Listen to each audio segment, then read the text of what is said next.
Good evening, everyone, to the Committee of the Whole for the September 23rd, 2020 meeting. So the first thing is the call to order to this meeting. We called for the quorum. So Claudia, so do we have quorum? Yes, everyone is here? Yes, I can see. So the next is the Pledge of Allegiance. So please, we can stand up and say the pledge. I pledge allegiance to the flag of the United States of America and the republic for which it stands, one nation, under God, indivisible, with liberty and justice for all. Okay, so go back to the agenda. 1 second. So next, item number 3 is the approval of the minutes. So I need a motion to approve the minutes from the August 26, 2020 meeting. Do I have a motion? Move to approve the minutes. I'll second. Okay, any question? All those in favor of approving the minutes for the August 26 meeting, say aye. Aye. Nay, the motion carries. Next in our agenda is public appearances for non-agenda items. Do we have anyone on the in the chambers or in line? No, Madam Chairman, the chamber is empty. Okay, so next we move to our agenda item for tonight. So tonight we're going to have two presentations. One is, as we know, we are embarking in the Lake Barney stormwater discussion and study. So this is a big item topic for our city. And the second is, some of you asked me in the past to ask our public director, Bill Bolke, to give us an update of the construction around the city and the associated costs, to see if we are, if we are doing under budget, over budget, how will we do with the construction, what is coming next, next year. So Bill is going to talk about all of that. So the first presentation is going to be about the Lake Barney. We have some guests. And then we have Claudia Guy from the city of Fitchburg. So she's going to be leading this part of the presentation.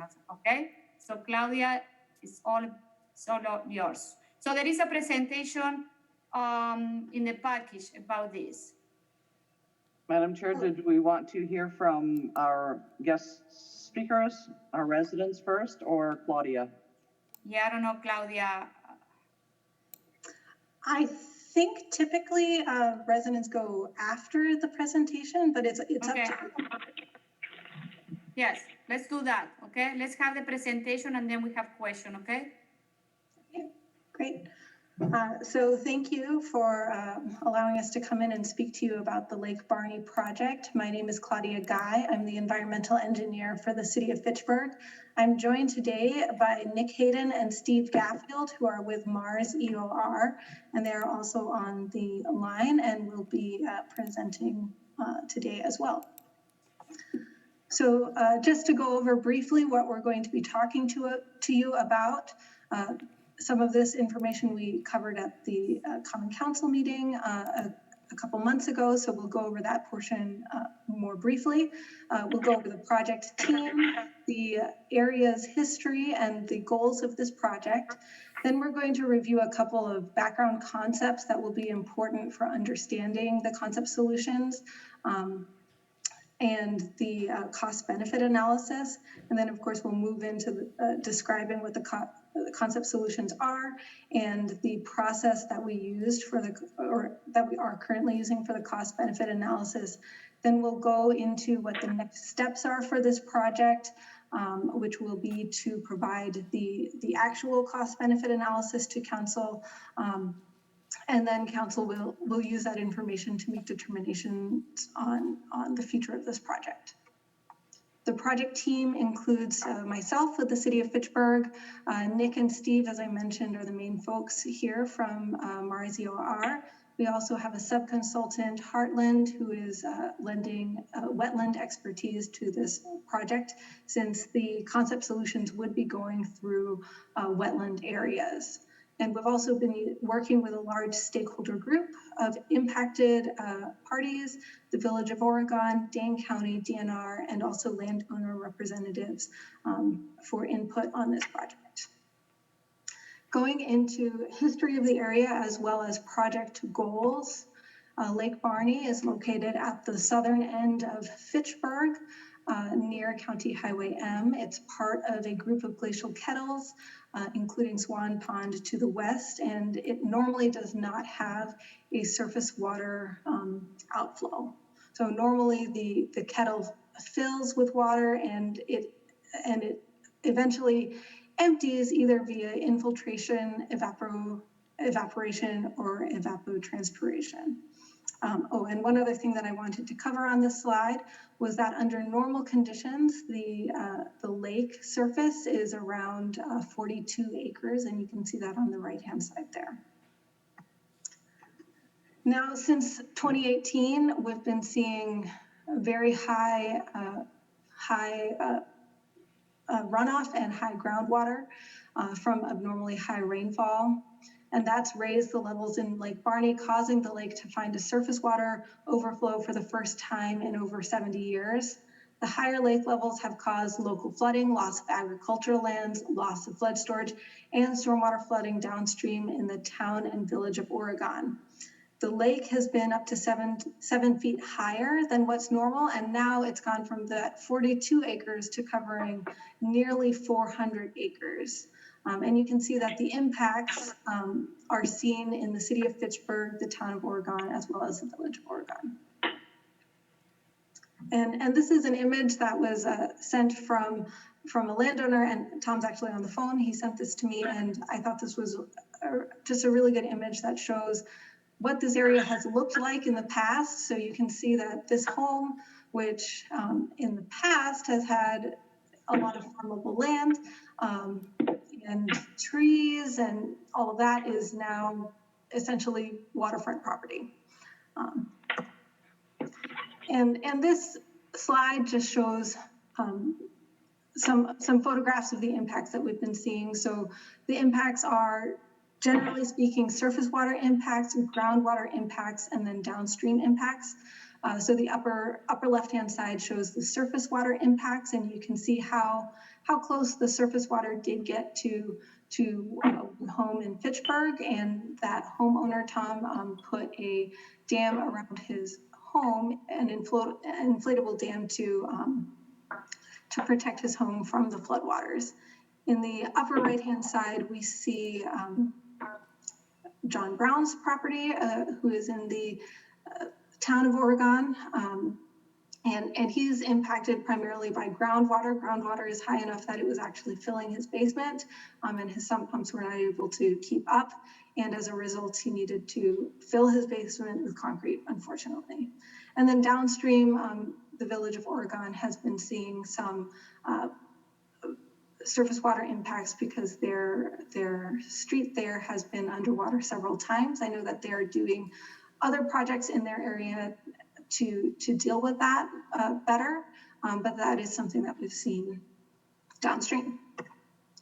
The goal of this project is, of course, to determine what can be done to improve the negative impacts that have been seen surrounding Lake Barney, particularly for the city of Fitchburg residents. And then the key outcomes of this project will include conceptual designs for flooding mitigation alternatives, estimating the time to drain of the lake for the various alternatives that are presented, and then a cost-benefit analysis so we can really understand what the cost is to do this project and what benefits we can expect to see as a result of putting this project in place. And then we were going to move into some background concepts that will be important for really understanding the proposed concept solutions, as well as how we're conducting the cost benefit analysis. So bear with me while I go through just a little bit of groundwater 101. So groundwater is water that exists underground in saturated zones beneath the land surface, and colloquially speaking, the water table is the level to which water would rise if you were to have a well in the ground where the water is within the well, that's the groundwater. And any areas of soil beneath the water table are saturated. One concept that we wanted to go over is that you can actually modify the shape of groundwater by providing an artificial outlet for the water. So one classic example is pumping water from a well. So in this photo to the right-hand side, of course, that vertical white pipe is a well, and then the arrow pointing out of it just indicates that water is being pumped from the well. And you can see that the water table surrounding the well will react as a result of water being pumped from the well. The water table will lower surrounding the well. And over time, that area will expand, but it will only expand to a certain amount. When equilibrium is reached, the water table surrounding the well will no longer be impacted by the pumping activities. And the area that is impacted is called the area of influence. And you can see from the bird's eye view that there's really a shape associated with the area that we can lower groundwater as a result of pumping operations. And that same concept can be applied to a lake. So again, the shape of the water table surrounding the lake can be modified by reducing or providing an artificial outlet for the water, such as lowering the surface of the lake. So in this image, you can see that the lake's surface has been lowered, and the groundwater surrounding the lake will react as a result, lowering in the areas surrounding the lake. And that area will expand over time, but only to a certain point. And that again is called the area of influence. And on the left-hand side, you can see a bird's eye view. We can predict and model where that area of influence would be that would be benefited from lowering the water surface elevation within a lake. Another concept that we just briefly wanted to touch on was capillary action. So capillary action refers to the ability of water to move upward against the force of gravity due to surface tension properties of water. On the left-hand side is something that you've seen in your own kitchen. If you put a napkin or a paper towel into water, then water will of course travel upwards on the napkin, which is counterintuitive, of course, because it's against the force of gravity, and it does that because of this force called capillary action. On the right-hand side, you can see that this can be applied to soils as well. So above the water table, there are areas where the soil is also saturated and wet due to the water table traveling upwards through the soil zone. And it will only travel upwards to a certain amount. There is a limit on how far upwards the capillary fringe in soils can be. And with that, I'm going to turn this over to Nick to provide some information on closed depression hydrology, and we're going to do a quick change on who is sharing their screen.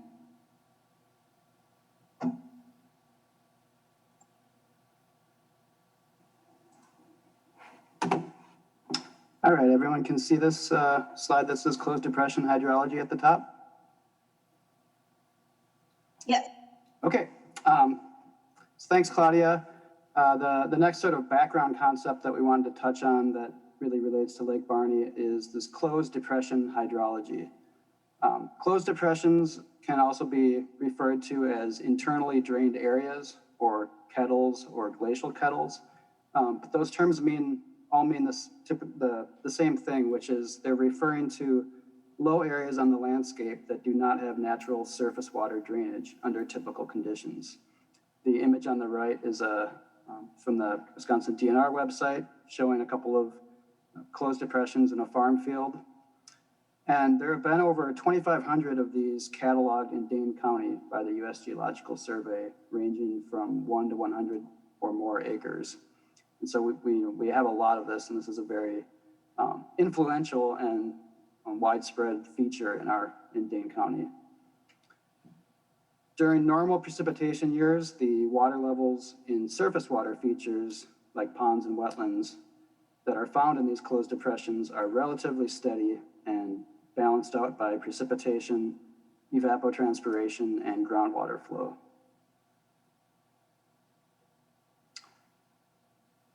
So as that relates to Lake Barney, this is a little bit of a repeat of what Claudia already covered, but as we've said, Lake Barney's elevation based on aerial imagery over the years has typically ranged from a little under 942 feet up to 945 feet. And most of the time it's in that 40 to 60 acre size range. Starting in 2017, we started seeing a lot more precipitation, and the combination of high annual precipitation, several large runoff producing storms, including the 2018 event that was such a record-setting rainfall in Middleton and west of here, also impacted Lake Barney. And then the local groundwater system has been very high as well. And combined, that caused the lake to grow to over 300 acres and joining with several closed depression wetlands to the west.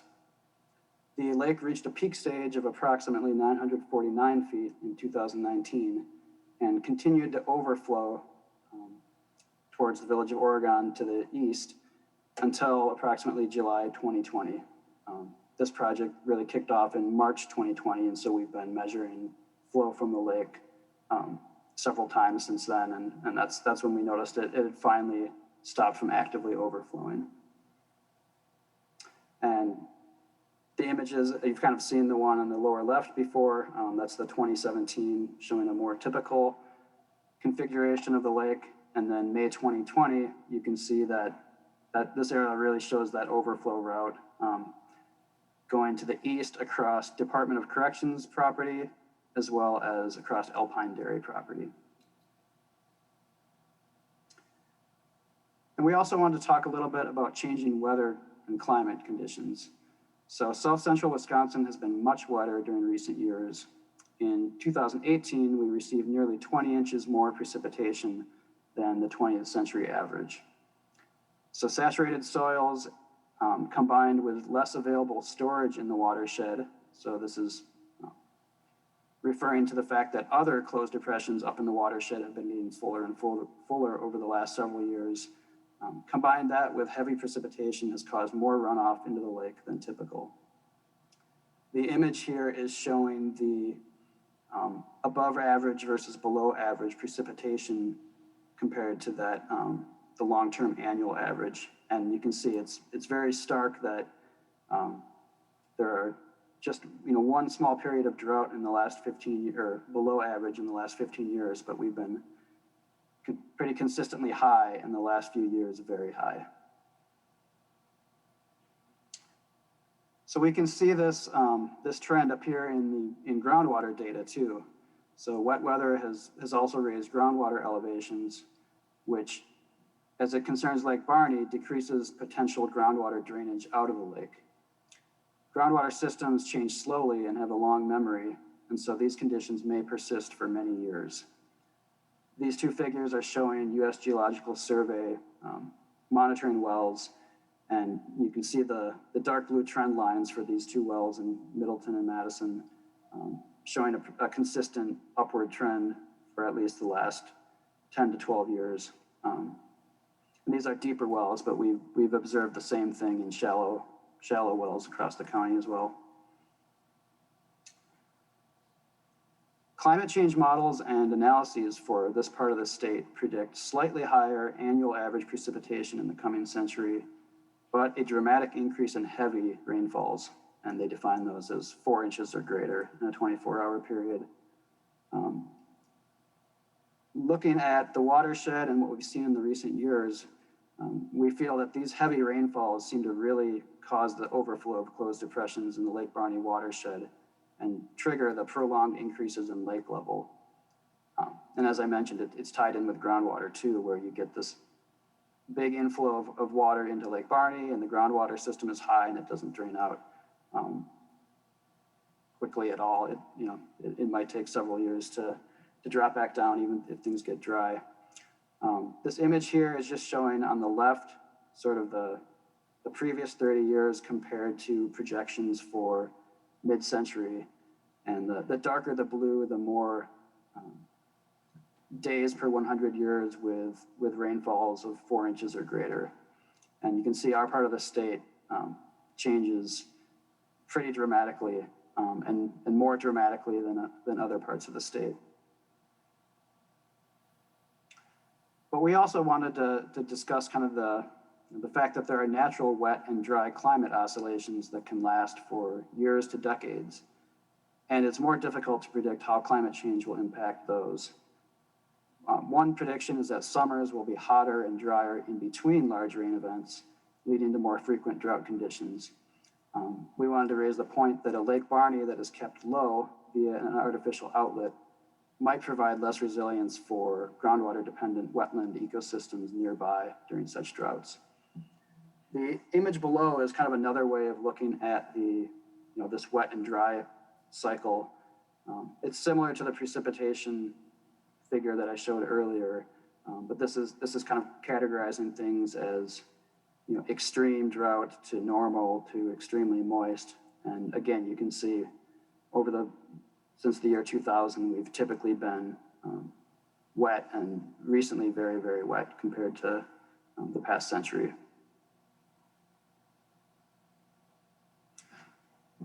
So now on to some of our concept solutions. So we're going to be talking a lot about target lake level, and we are looking at 3 lake level control options, which would each include an outlet structure and a drainage ditch and greenway that would go from Lake Barney to the village of Oregon.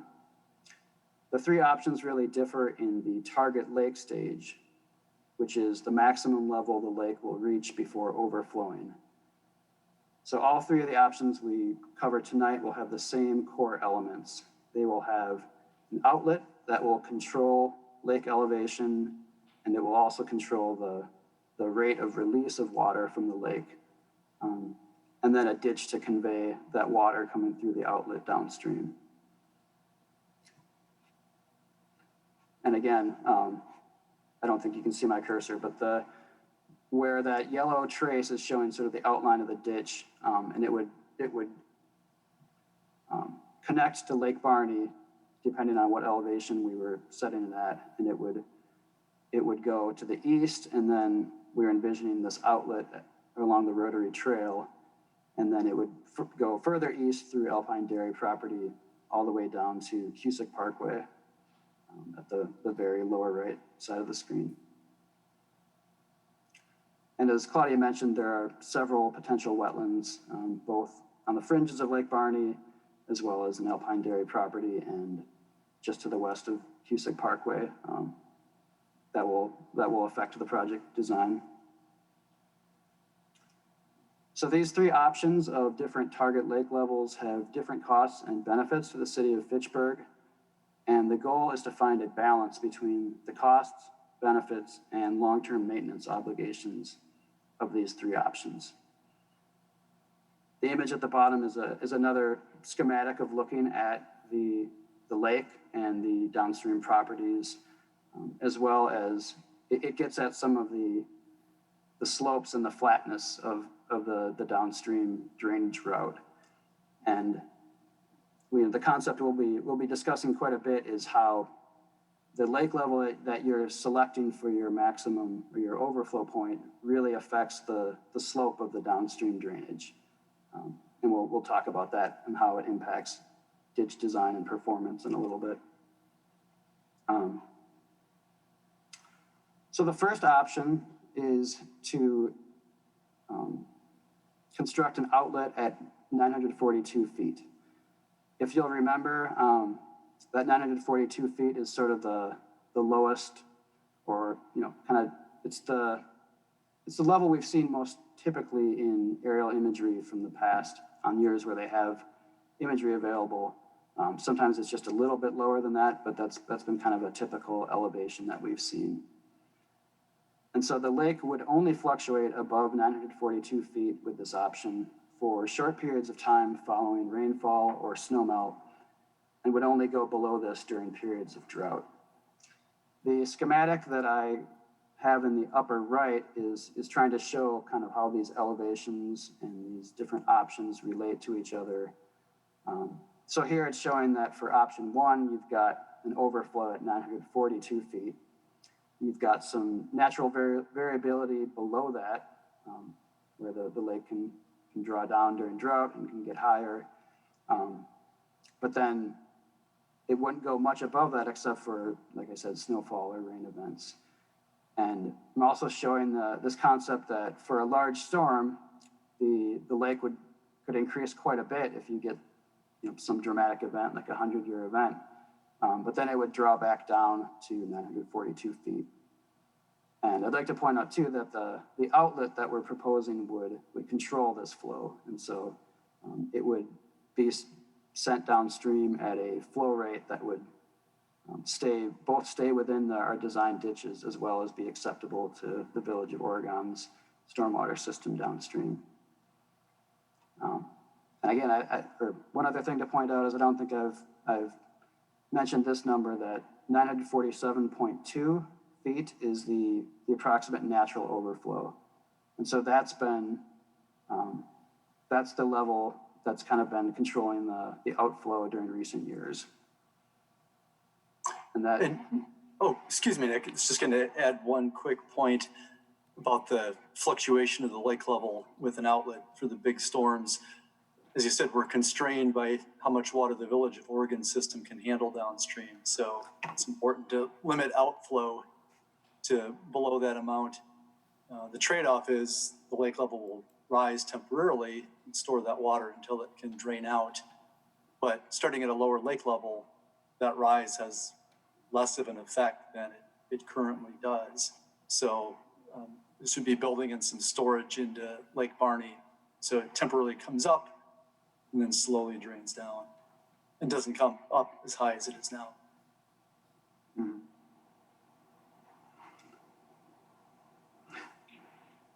Option 2, again, these are typically differing, or the big difference is the outlet elevation and the maximum lake stage.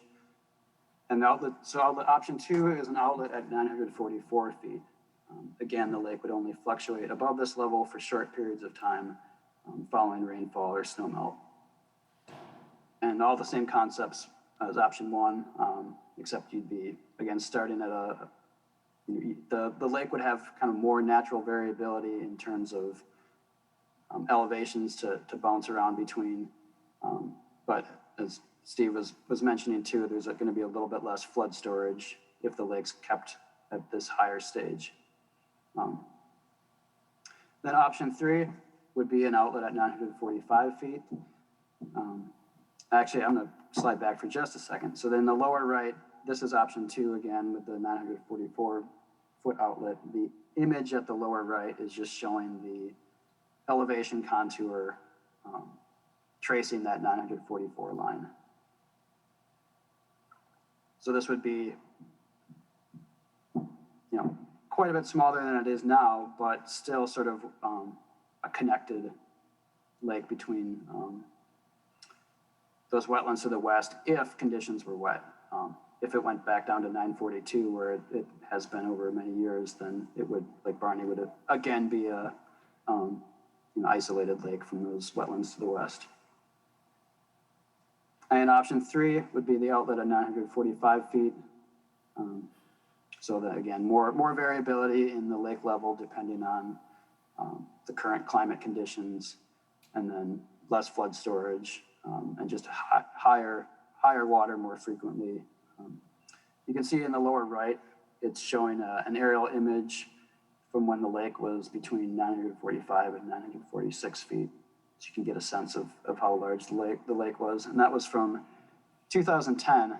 And I believe these are still impacts from sustained high groundwater and precipitation relating back to the 2008 event, which was a very large rain event that, if you remember, drained Lake Delton near Baraboo and delivered somewhere between 14 to 18 inches of rain in north of us and up to about 12 to 13 inches of rain closer to us over about 10 or 12 days. So a concept we wanted to tie in with what Claudia was talking about earlier with groundwater and wells and lowering groundwater is that we're trying to quantify the benefit of lowering the lake on the amount of groundwater drawdown that can be provided to these kind of excessively high, abnormally high groundwater that we've seen in the area. So high groundwater near Lake Barney expands surface water features like ponds and wetlands, which can threaten structures, as we've seen in those images earlier in the presentation. And it can also limit surface water infiltration, which can increase flooding and also reduces the workable agricultural lands near the lake. And so the images on the right show this is the area of influence concept that Claudia introduced, and this changes depending on what level you're holding the lake to. And so we've been doing groundwater modeling using the Dane County Regional Groundwater Model, and we've been simulating kind of very wet conditions like we've seen recently, and then we've been lowering the lake to a maximum level that we've assigned in those three options. So you can see the uppermost figure shows that if you hold the lake at 945 feet, that the area of influence spreads out around there, but then is not nearly as large as if you draw the lake down to 944 or down to 942. And so you get a much larger area of influence if you're choosing option 1, which is 942. And so the lower the lake target, the higher potential groundwater benefit during these very wet periods like we've seen recently. And we know that can reduce flooding and allow these lands to be more usable. And this concept too, it's not just water right at the surface, but the capillary fringe concept ties into this because we know that even if groundwater is, say, 4 or 5 feet below the surface, the capillary action can still result in soil conditions being saturated several feet above there, up close to the land surface. And so even if we're not seeing, wetlands and ponds due to groundwater, we still know that it's having an effect on the usability of the land and the rate at which precipitation and snowmelt can infiltrate. So another thing we wanted to cover is just thinking about this greenway and the downstream ditch. So this is a very flat area, and the ditch for all three options will be quite flat just due to the local topography. But it will change depending on which of the lake target options is chosen. Regardless, it's likely that both sediment and vegetation buildup will occur, which will require maintenance. And it's also likely that standing water will be present at times. The image on the upper right is, again, illustrating the fact that this ditch only has anywhere, even at the 945 option, it's only got about 5 feet to fall over 6,000 feet between Lake Barney and Cusick Parkway. So it'll be a pretty flat ditch no matter which option is chosen. Nevertheless, the takeaway here is that a higher lake target will have a slightly steeper ditch slope, which should be a more functional ditch. So it wouldn't, not saying it would be steep enough to be maintenance free, but it's likely that it would be more functional than the very flat ditch that would result from the 942 foot option. So construction and operating and maintenance costs. We know that a lower target lake means the greenway ditch needs to be dug deeper, wider, and longer in order to reach the lake. This will increase construction complexity and costs, including the earthwork, easements required, as well as restoration and other costs associated with construction of the ditch. The complexity, especially we think is important to think about for the 942-foot option, because unless the lake is all the way down to 942 feet, you're going to have to dig into wet conditions and dewater just to get down to that elevation if the lake is, if the lake happened to be still 4 or 5 feet higher than that, which would be quite a bit more complicated from a construction standpoint. The lower target also means that the ditch has to travel further into the lake to get to that smaller lake footprint. And again, the lower the lake target, the flatter the ditches will be. So they'll be less likely to be self-cleaning and a little bit more likely to require maintenance. Again, the takeaway here, higher lake target will be lower costs for construction and O&M. To summarize the impacts of choosing the target lake elevation on, in terms of pros and cons, the pros of choosing the lower lake stage include the greater potential groundwater drawdown benefit, as well as increased flood storage.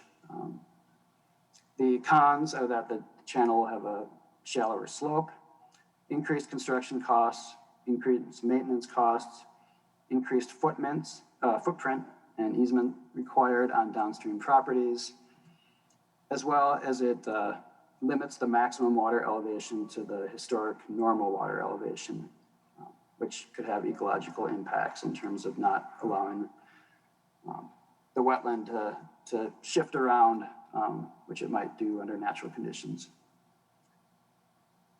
To summarize the higher target stage at 945 feet, for pros, it would be a channel with a slightly steeper slope, lower construction and maintenance costs, and a smaller footprint of the channel on the downstream properties required.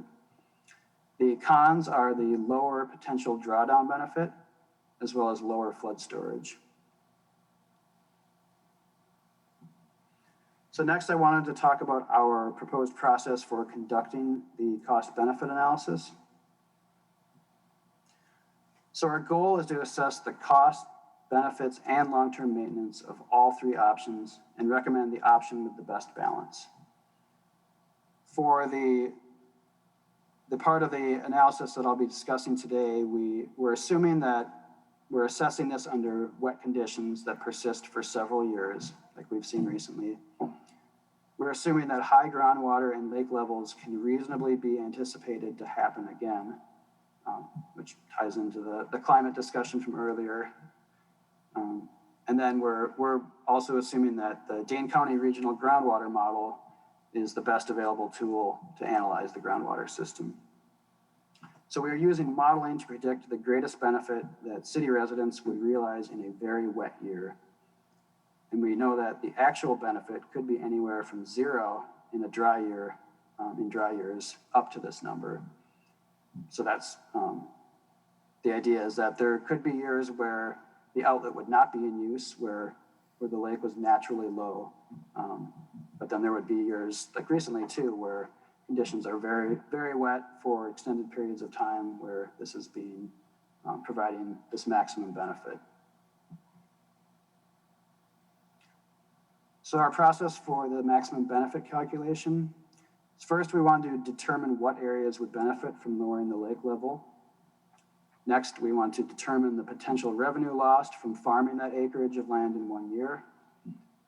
Then estimate the upfront cost of permitting, designing, and constructing the system. And then estimate the ongoing cost of maintaining the system. So step one in this process is to determine what areas would benefit from lowering the lake level. And the first part of that step is to determine the area impacted by high water in the last few years. And we're going to obtain this area through a combination of modeling results from looking at aerial imagery and specifically looking at areas that were not wet and were farmable during 2016 and 2017 and then have been clearly underwater or experiencing crop stress and just not able to be productive land during the past 2 years. And we'll also be relying on resident input, such as the map provided in the lower left showing impacted areas. The map in the lower right is showing this aerial image review that we did, where the areas in orange that aren't covered by blue areas, those are those areas that were farmable productive agricultural lands previous to the recent high water conditions. So once we have those impacted areas, we are going to we're going to superimpose our groundwater drawdown area of influence over those impacted areas to come up with an acreage that would benefit from the lowered lake. The image is showing those same impacted areas. So the orange, I guess it's a little more red on this one, are those areas that were too wet to farm in 2019. But we've restricted them to the footprint of the area where we're predicting 1 foot or greater groundwater drawdown based on having the lake at 942 feet. And what that image is showing is approximately 71 acres of active farmland that became unfarmable in recent years. The next part of that step, I don't want to go too into details of this, but it ties into what Claudia was mentioning with capillary fringe and what I was mentioning about how groundwater that's not at the surface can still impact the surface. We also chose a 10-foot depth to groundwater as a cutoff. Basically, we took areas where groundwater is more than 10 feet below the land surface and removed those from the impacted areas as well. And this ended up being more of just kind of a check to make sure we weren't claiming that groundwater lowering in areas would impact things where groundwater would actually be too deep to really matter if it went up and down a couple of feet. So this was just really just kind of a due diligence and making sure we weren't overstating the impact of lowering the lake on the groundwater system and how it relates to farmable land. So the final part of that step the result of that step is that we want to come up with, for each option, we want to come up with a farmable land benefit and then further divide that into the farmable land benefit within the city of Fitchburg. Our preliminary analysis for option 1 identified those areas as 71 acres sort of within that groundwater drawdown footprint where we saw clear impacts of high water levels, high groundwater. And then we sort of reduced that by looking at just the area of within Fitchburg just to be able to make that distinction. And so we'll continue working on that analysis and expand it to see what it looks like for these other options. And as I've mentioned, if the lake is at 945 feet, it'll provide less of a groundwater drawdown benefit. So we would expect the acreages to be smaller the higher the lake level target is. And that figure in the lower right is, again, just highlighting the municipal boundaries of the city and the town and the village of Oregon, and where those impacted areas that we've currently defined are.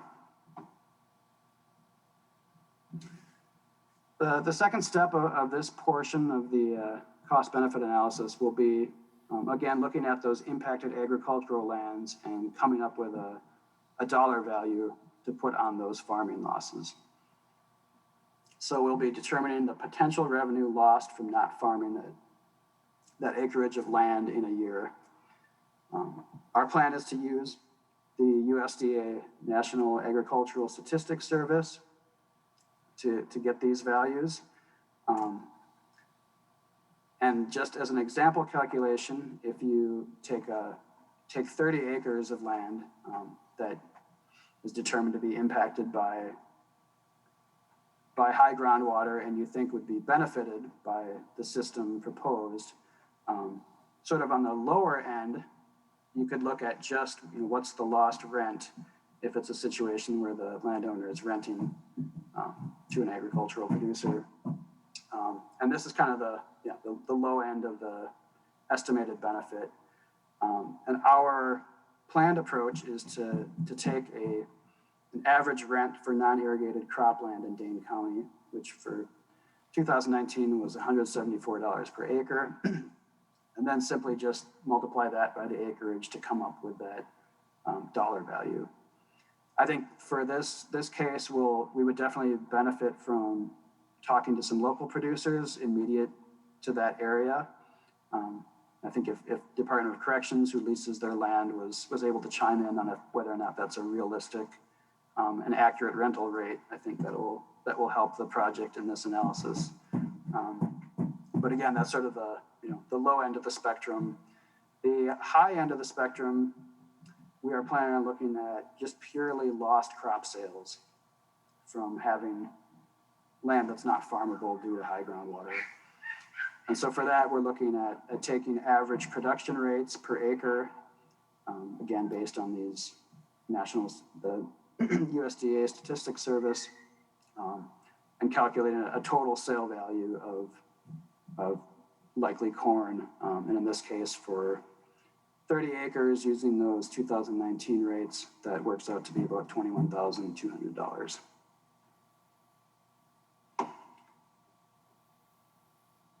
So moving on to the cost part of the project, we need to estimate the upfront cost of permitting, designing, and constructing the system. I wanted to note that permitting this may be complicated due to the fact that we're altering a surface water body, which is the lake, which has certain regulations surrounding it, especially because it's an existing closed depression and we would be opening it up to being drained on a much more consistent basis than it has been historically,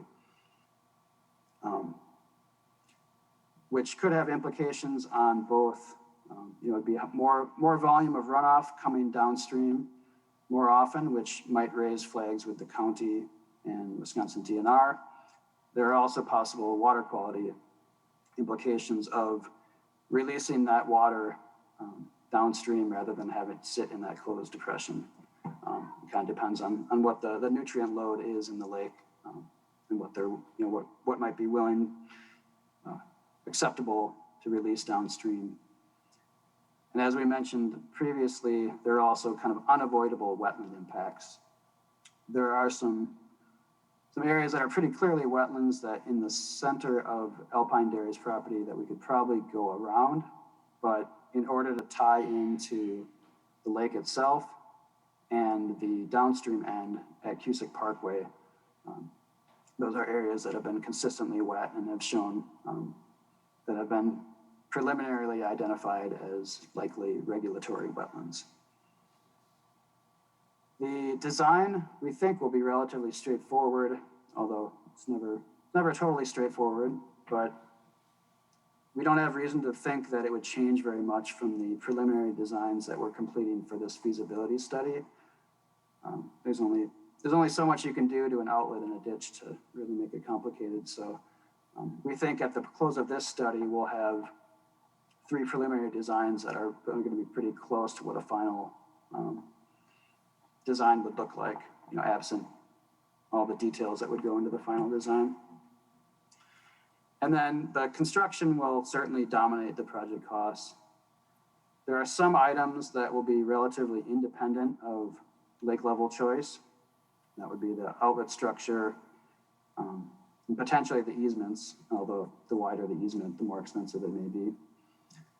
But others will vary widely with target elevation, especially the earthwork and restoration. I don't have an image of it, but essentially you just need to dig a much deeper and therefore much wider ditch to kind of slope into the natural landscape if you're selecting the option where it goes from 942 feet at Lake Barney. And so it's when we when we develop these project costs, there's going to be a significant difference between the 945, the 944, and the 942 option, and it'll be related to the volume of earth needed to move for each ditch. And then a very important note is that cooperation from the affected landowners, the Department of Corrections, and Alpine Dairy will be essential to constructing this project. And then last, on the project cost front, there will be the ongoing O&M. This will be ditch and greenway maintenance, from mowing to potentially dredging sediment as needed along the ditch and the greenway. For the outlet, we are anticipating you'd need to clear debris occasionally. We've also seen issues of animal usage and habitation that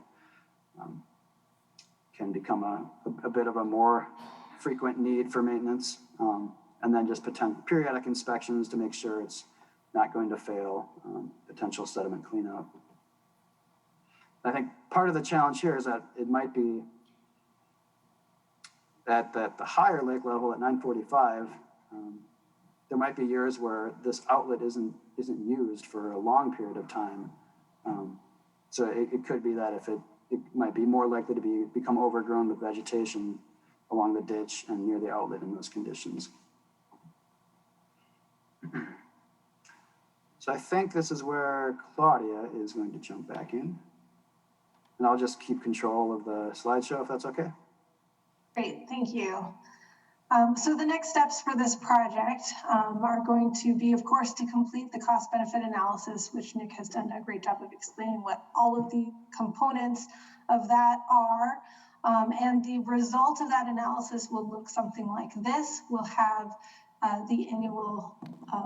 the maximum annual benefit that we might see from each of these target options. We'll have the upfront cost, both design and construction, as well as an estimated annual operational and maintenance cost. And from that, we'll be able to determine a cost-benefit ratio for the project. And that will just be beneficial for discussing what the alternatives are. Next slide, please. So there are things that are not going to be included in the cost-benefit analysis, but that I thought were important to point out as other important factors to consider. There's not always a dollar value that you can put on certain things, and it's also difficult to, and some things are just difficult to put a dollar value on. So some of the things that we've identified are, of course, landowner peace of mind for the landowners surrounding the lake. Yard flooding and wet ditches, that's something that can be detrimental to aesthetics of a property, usability of a property, and it's not something that people like to see. Then of course, there are landowner flood protection costs. There are costs associated with renting pumps and barriers. And then there might also be costs associated with accessing land that is still technically farmable because it's not underwater, but it might be difficult to access because the access point, or there's now a wet barrier between where you normally access your farm and getting to that piece of land on the other side of that wet area. And then there's also potential devaluation of property, ecological impacts. If we have more, deep water, we'll be losing some shallower wetland fringe type habitat, which this has a lot of currently. There are a lot of trees that are underwater that are dying, and that really changes the landscape, and is also difficult to put a dollar value on, losing heritage oaks, for example, and then also downstream flood reduction. Next slide, please. So again, just to summarize the next steps, they will be finalizing the cost-benefit analysis and providing the results to council. We're going to approach other entities for potential cost-sharing opportunities. As we've mentioned in a couple of slides, there are other surrounding communities that might be benefiting from this project, and not only from groundwater benefits, but also Nick mentioned that lowering the lake level and then putting in an outlet structure would also provide some level of flood protection to downstream communities. Would also need to work out who would be responsible for the long-term maintenance of the system. And then working on obtaining necessary easements. Now, this is going to be very important because, as Nick mentioned, all of these options involve constructing on private property. So the Department of Corrections and both Alpine Dairy are private entities, and it would not be possible to build this project without their cooperation. So I think that would be really important to get even before we start the design of the project, because there's no point in going to full construction design if we don't have that permission in place to actually construct it. And then once all of those steps are completed, then the next step would be to get to work on the design and build of the proposed solution. So with that, I know we covered a lot. I wanted to open it up for feedback, questions, anything like that. Thank you. Claudia, do we have someone that want to speak? A person there? John Freiberger here. Yes. Mm-hmm. A couple of notes that I'd like to talk about a little bit. One of the things in the cost-benefit analysis that we haven't thought of that Fish and Wildlife is interested in is returning the 942 elevation so that we have bird nesting habitat again, which would bring back the small ponds and the tall grasslands. That's something that we have lost. I then want to just briefly mention maintenance. It is my understanding, and Tom Thayer knows more about this since he's been in contact with Alpine while I've been in contact with Corrections, is that it appears that Alpine is ready to move ahead with development of their land, which is in the expansion area for the Village of Oregon. This would then put the ditch inside the Village of Oregon and inside this particular development. And I expect it to be fairly easy for us to have the maintenance requirements devolve upon first the developer and then the Village of Oregon, since it will be situated in the Village of Oregon. I think that we will also find that Alpine will agree to a maintenance agreement. I'm sorry, not Alpine. I'm sorry, Corrections will agree to a maintenance agreement because Corrections does have the person power in the prison and the equipment to do mowing, brush removal, etc. One of the questions on elevation that I didn't hear mentioned, perhaps I missed it, is that currently the bike trail is still underwater. Even when we did not have flow in July, the bike trail still had 1 foot to 16 inches of water over it. The Village of Oregon has been unsuccessful in negotiating easements to move the bike trail onto higher ground. The people who own the land simply don't want it broken up by a bike trail. Therefore, there is a significant value, probably between $400,000 and $1 million, to the restoration of the lake level to the level where the existing trail can be used. And that is something that needs to be discussed with Jeff Rao and the Village of Oregon. The last thing we'd want to do is come in at a 945 lake level and have 6 inches of water over a bike trail on the south side of the lake. It would not make a lot of sense. And I believe I heard Claudia say that we will be taking a look at the town of Oregon also, because we've had some very significant loss there. John Brown, a resident there who's been on Channel 27 with his filled-in basement, etc., has been keeping in touch with the town chairman and the town board, and they have indicated a willingness to make some small contribution.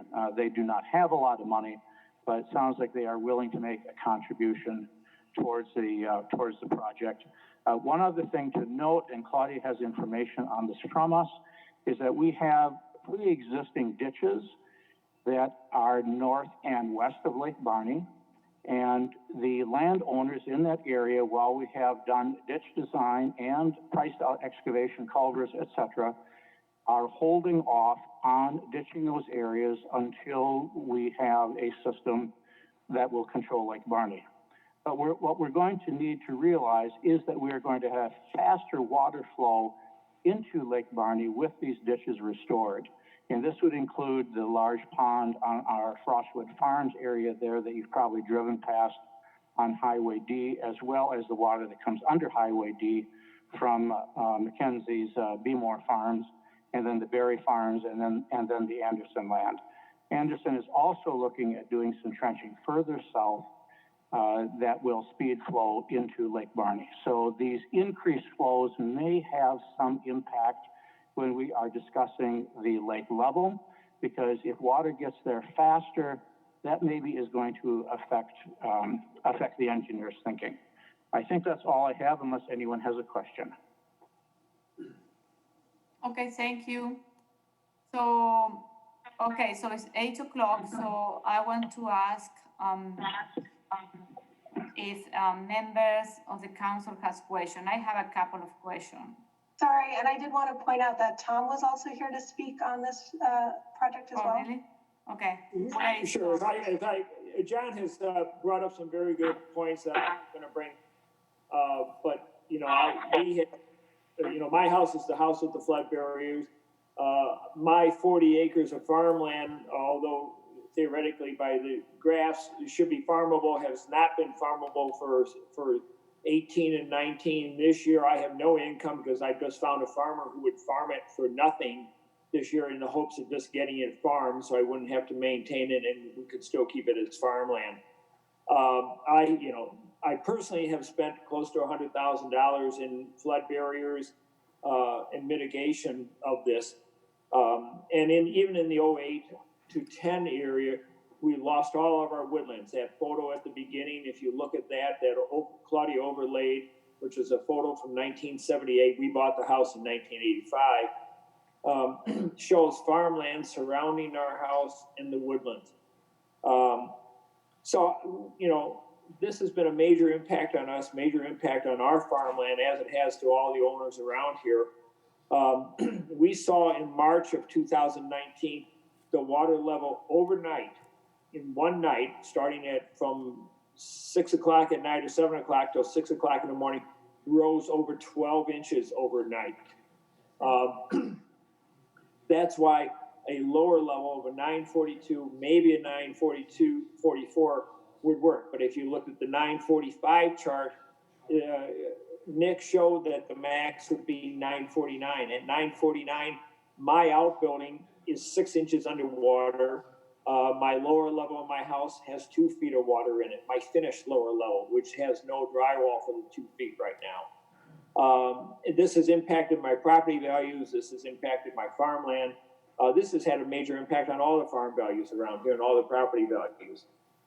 So I thank the city of Fitchburg for taking up this issue, working with us and working with all the other stakeholders. This is something serious for all the people of the South Fitchburg area and all the farmers which need help desperately in today's economy. So thank you, and I'll turn it back to the committee. Thank you.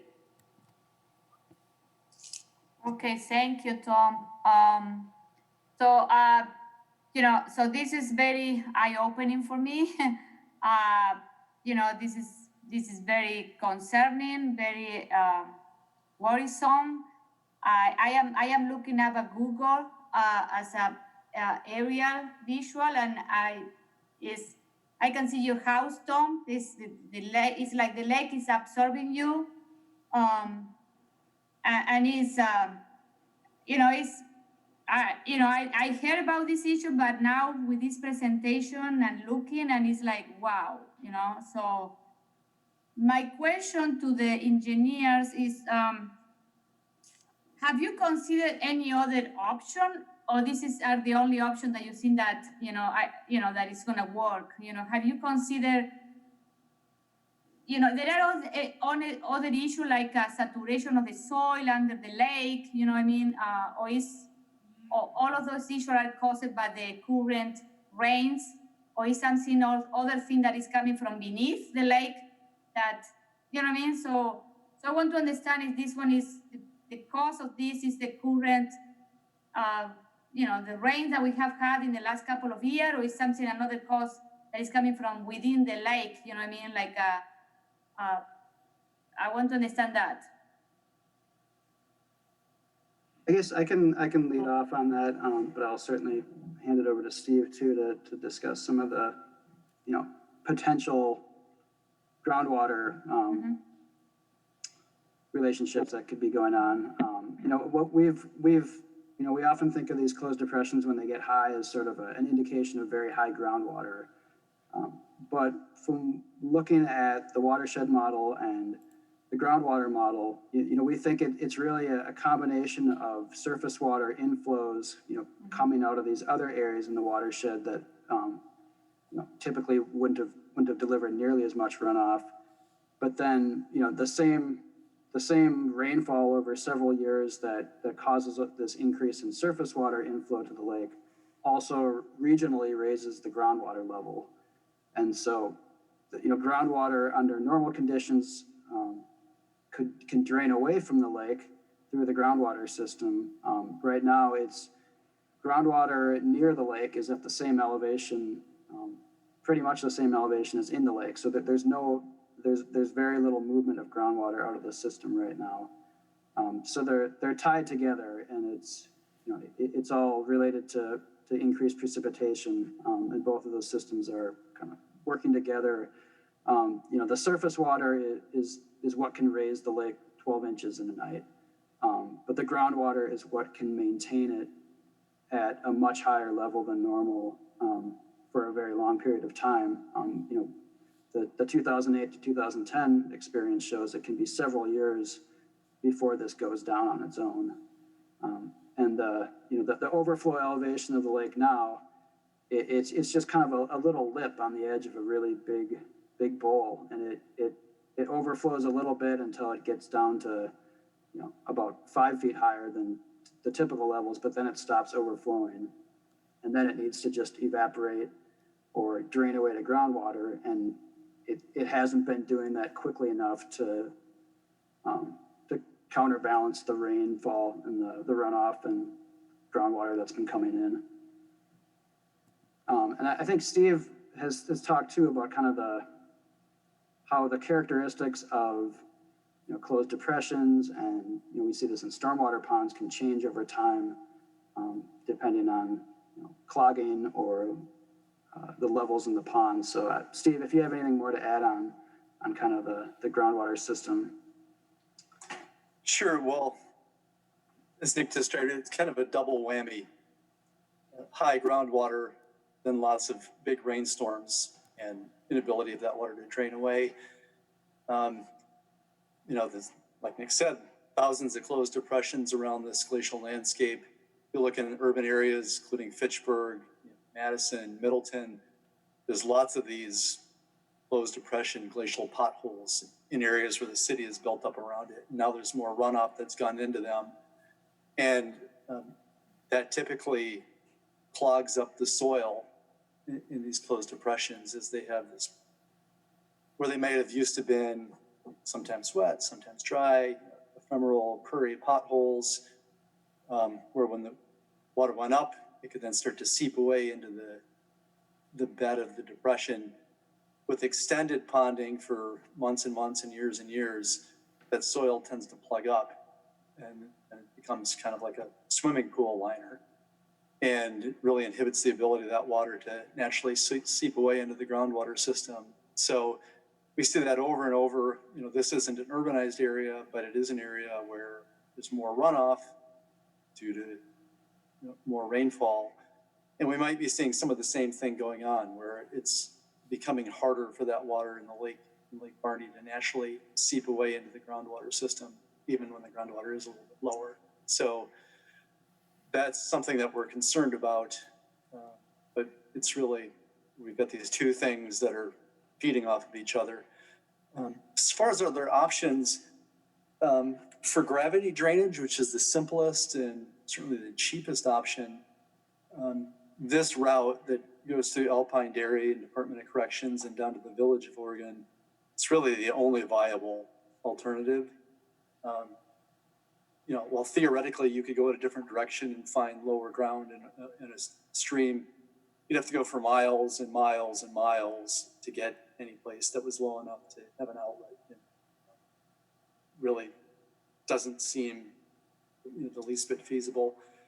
There are options where pumping could work. You could pump water out of the lake and discharge it to drier ground where it could either sink in or make its way to a stream.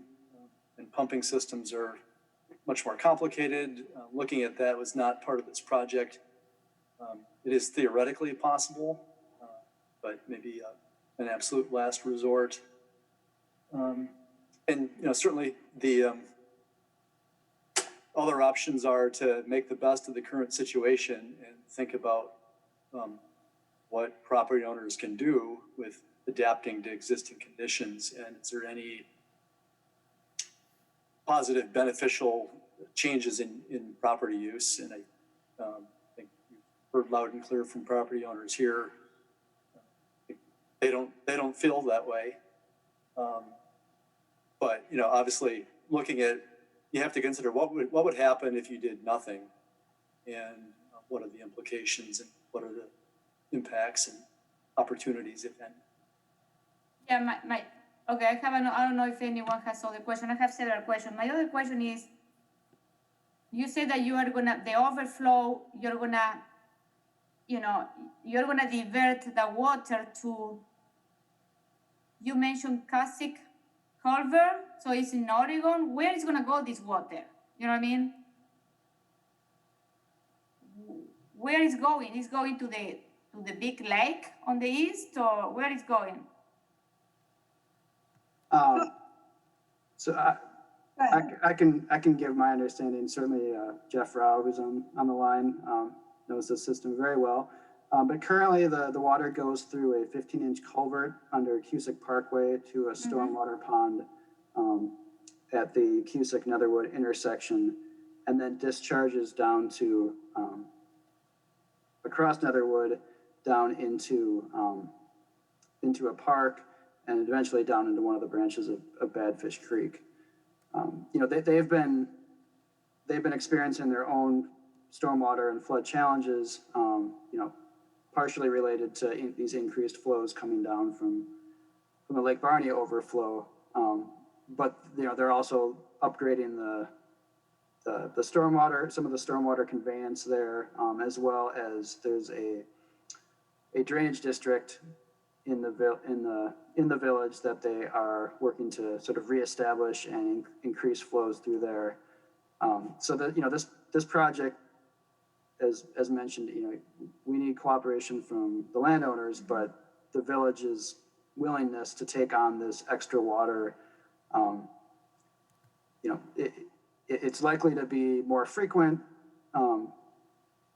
sort of lower flows, and maybe there's the value of kind of flood protection, but it is likely to have this more consistent water coming to them. So we've been very involved with the village to make sure that whatever design flow coming out of the lake, even for large events, is acceptable and isn't causing downstream problems. Okay. Yeah, so that one was my question, that we are maybe causing all the problem of the east side, you know what I mean?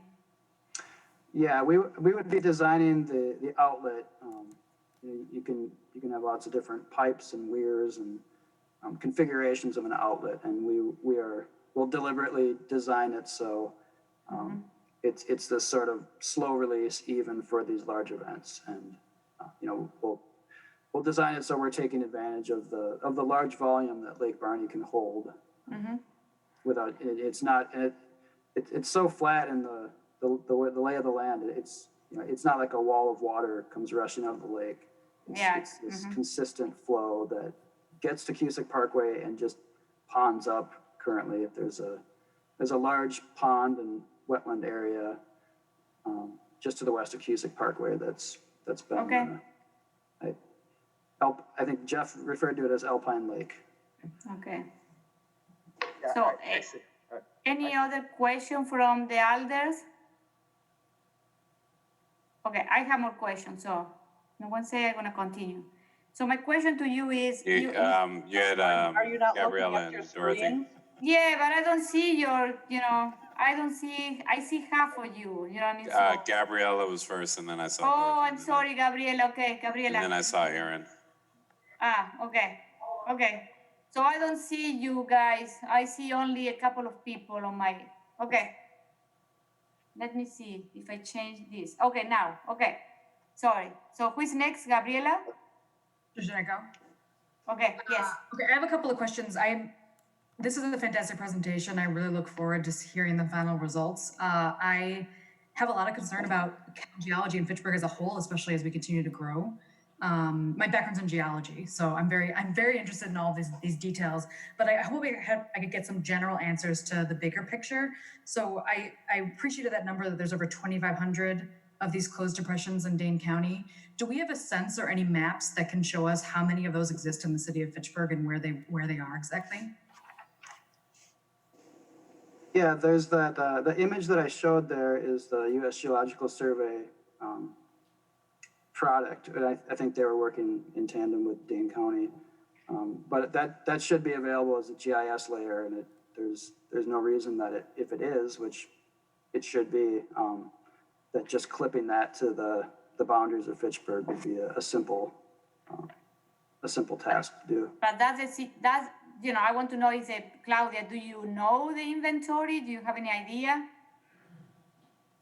I don't know offhand, but I don't know, Nick, if you want to show that slide, that information is available. We do have a lot of kettles in Fitchburg. And we can also follow up later on that. Okay. I'm just curious in general. And then I guess my other question is your organization, are you involved in the studies for Goose Lake and the Sub-Zero kettle as well? Or are those separate organizations, Claudia? No, it's not EOR. Okay. We have Strand and AE2S on those two projects. Okay. And so I guess my other question is, for the cost benefit analysis, is there a consideration of whether or not lowering Lake Barney to the 942 level, does that have benefits to other kettle issues in the area on top of just the Lake Barney issue?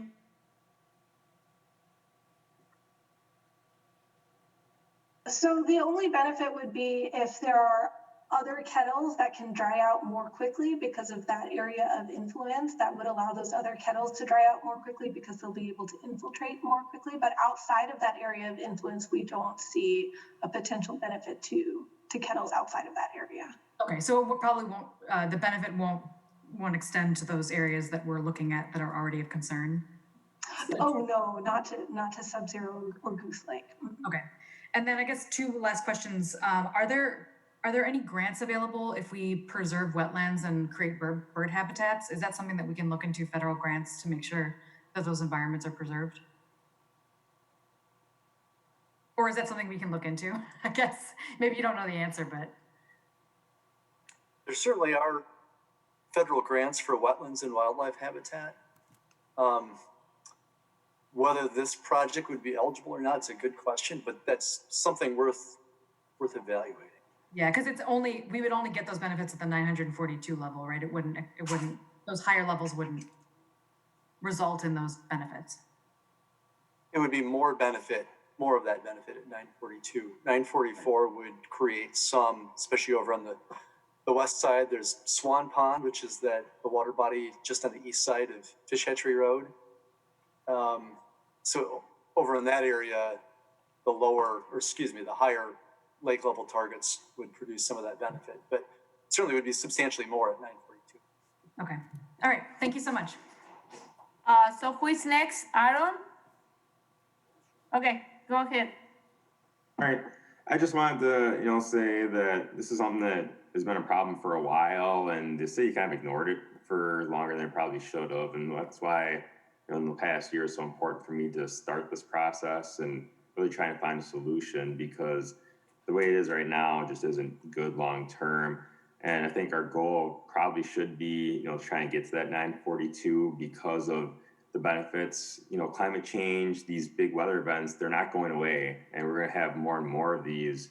And at that 942, it gives us a little bit more cushion in case we do get these 10-inch, 12-inch, events, or even 12 inches over a week. So I think it's really important to have that, just because they're going to keep happening more and more, unfortunately. And I think we need and want to have that ability to handle it without as big of an impact to all those homeowners that are in that area. I think it's just really sad that someone like Tom Thayer has had these big blue barriers around all his buildings for years and years. So that's all I guess I just wanted to say is that I'm happy to see we're making some progress, and I think that there's going to be some benefits for, and hopefully a lot of other people will be willing to sign on to this and help out, including the county, hopefully the state, maybe DNR, other people like that, so that we can do the right thing. Okay, thank you, Aaron. Who is next? Dorothy? Okay. Yep, thank you. My questions are probably more hard reality questions. Like Aaron said, we're going to be dealing with climate change that I think people are presuming is going to mean wetter and weather overall. I've been looking at the DNC map for the county as we've been talking, and looking at this piece of land from the aerial view, it looks as though, and I'll say poor Tom, built a house in the middle of what Ma Nature intends to be a wetland. And I think that's a difficult position that he's in, and puts us in a difficult position also. Dorothy, if I could weigh in, you know, this house was built in 1972. As you saw in the one aerial, this was all farmland back then. It's been my contention that the natural outflow, because we lost, if you want, you can come out and take a tour, but behind our house are still standing 100 to 50, 200-year dead oaks. So this area has not been a wetland. We've lived out here since 1985. This is an unusual event. I think the outflow has become filled up over the years. The bike trail did not help. So it was not a choice, and it was not a wetland at that point. In fact, when we bought the house, the 100-year floodplain was nowhere near the house at that time. And it still is not near the house, theoretically. Now, that might be a point of contention now that the water's around the house, but by the 100-year floodplain is still not even near our property, our house. It does end up about 500 to 600 feet behind our house, but that's back in what was the wetlands in the marsh area. We've lost our marsh area. Now it's all lake, and it's sad to see because it's changed the ecological nature of this whole area, not to mention the farmland. So I agree with all of that. I really, truly do. I end up looking more future, because as we decide we're going to control Mother Nature, I think she's kind of been telling us we're not in charge, and we need to cooperate with her rather than try and control what happens with nature. So I'm kind of at a loss what to do. I'd like to have a sense of what Ma Nature would intend for this land in the next 50 years, and then how we should respond to that to work cooperatively with nature rather than try and fight nature. One question that I had for farmers, do they tend to have crop insurance that helps to pick up some of the cost of crop losses? Can someone answer that quick? And I don't know, John and Tom, if either of you have insight into that. I do not, because I've always leased my land out. So if there was crop insurance, the farmer who leased land John can answer that. Yeah, basically, this is not something for which you can get crop insurance. If it was, it would add to the cost. When the flooding began, we used to have vegetables out here. Our vegetables brought in a gross of $44,000 an acre. The last year, everything simply drowned out here. So that's that is simply that's simply the fact. We do have significant decreases in the value of our farms. and the value of our incomes both in Fitchburg and in the village of Oregon. We talked about not fighting Mother Nature. Well, if we were going to do that, then we would never develop anything in the city of Fitchburg, would we? We wouldn't put in any streets. We wouldn't put in detention ponds. We wouldn't put in any drainage because that's fighting Mother Nature. All we're really doing here is we are taking what has turned into a natural catastrophe because of climate change, and we're going to develop a giant detention pond so that we don't send masses of water at irregular intervals into the village of Oregon and cause a large amount of damage. So what we are really doing is we're working on flood control here, and while we're working on flood control, we're going to try to restore the value of farmland and restore the value of the environment. I would not call it fighting with nature. I would call it working with nature.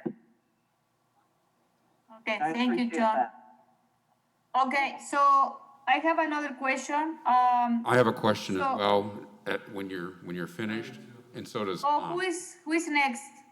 Randy? Go ahead, but there's a couple of us in chambers, and so we have. Oh, I cannot see you guys. Okay, so you need to send me a chat. Okay, so go ahead, Randy and Tom. I don't know who is All right, first. I'll go first, and Tom can follow. I'm curious as to the timeline. If this project if we came to a decision on which direction to take as far as ditching and securing easements and so forth, what kind of timeline are we looking at? Are we looking at a year? Are we looking at 5 years? I'm just curious. Does anybody know that answer from those that completed the study? Or maybe Claudia? Well, easement acquisition is really going to depend on the property owners and how fast they can come to a decision. I know Alpine Dairy at the moment, I believe I was told, is owned by 30 different people at the moment. So it's a little hard for them to coordinate making a decision on that type of thing. So I'm not sure the timeline on that. I think probably the thing that will take the longest is wetland permitting. Wetland permitting can take up to a year to get in place.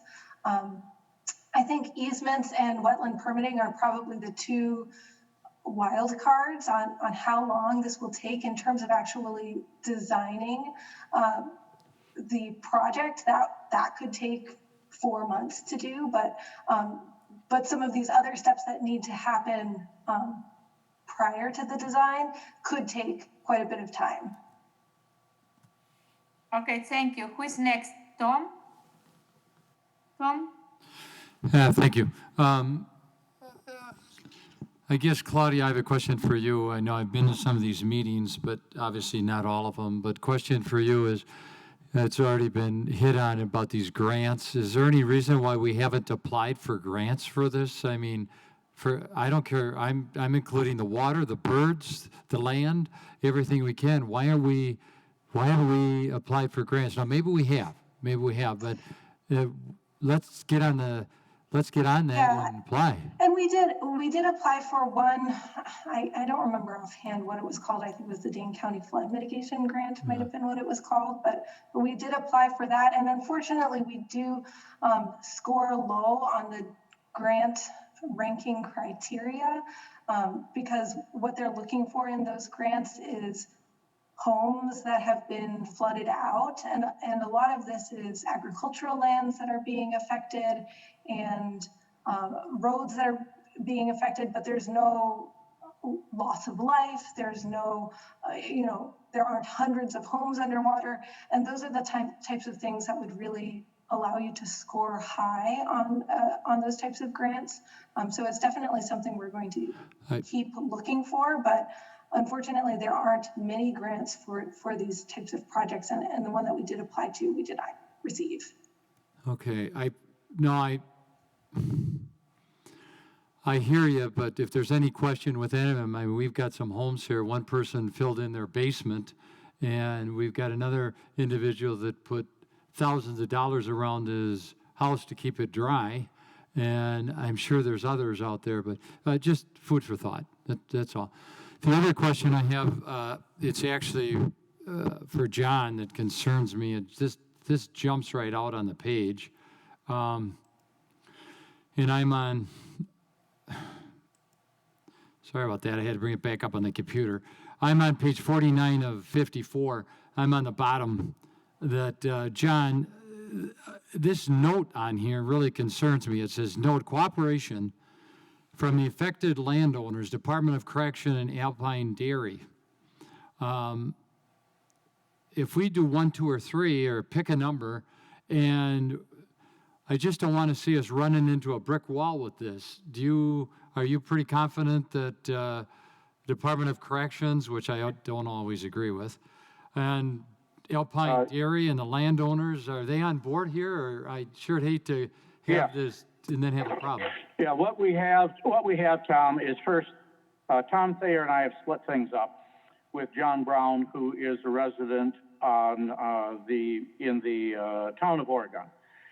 Tom has spoke to most of the rural landowners. I've spoke to the 6 immediate landowners around me, Mackenzie, Dunn, et cetera. And I've been in contact with both the state coordinator for improvements and maintenance and the manager for corrections. We've been talking basically every other week or so.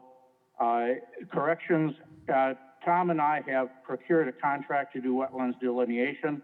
Corrections has said they would be very happy to pay for their part of it.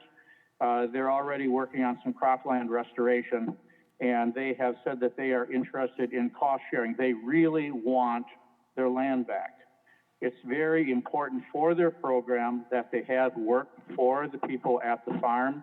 And with 40 or so acres out of production, that is a real problem for them. So I'm extremely sure, Tom, that Corrections is going to work.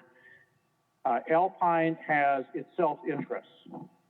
My understanding from talking to Andy Kesnick, from talking to Tom Thayer, is that they are looking to develop. They cannot develop unless this water is managed, and that's simply a fact. There has been some talk that the extended family will be inheriting the farm is interested in developing or simply selling the land to a party that would develop it. But what we have here, Tom, is a lot of self-interest on the part of all of the parties around here. So we've had basically, I can say, zero acrimony. And as I think you know, Tom, we have been keeping in touch with like Fish and Wildlife as well. They have no money, but their opinion is that they'd like the bird habitat restored. So I think we've done a very good job of making sure we have an allied group of people, and we're trying to keep them all well informed. Does that answer for you, Tom? Yeah, thanks a lot. Thanks for all your work you and Tom have done. Obviously, if you need Randy or I, because we have this area, or the mayor, I'm going to throw out his name. If you need us, make sure you pick up the phone and let us know. We certainly will, but at this point, things seem to be, with Claudia pushing things along, the group meetings, et cetera. I think the city of Fitchburg is doing a really commendable job of trying to meet the needs of its citizenry, the neighboring people, and the environment. Thank you. Thanks. Any other comment before we close? It's 8:35.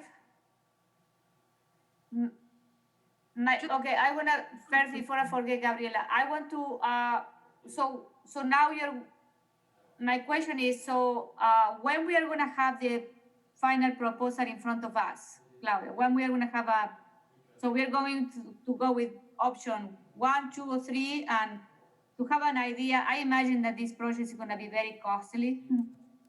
So when we are going to have an idea of the option and the cost. And Nick and Steve, correct me if I'm wrong. I believe that's in the next couple of months that we should have that available. Next couple of months is January, February 21? So it's September now, November is. Oh, November. Okay. Yeah.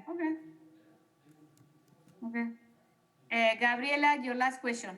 Yeah, just wanted to know if there are other communities in Wisconsin that have a similar, closed depression issue that's analogous that I could take a look at, as an example, as a case study.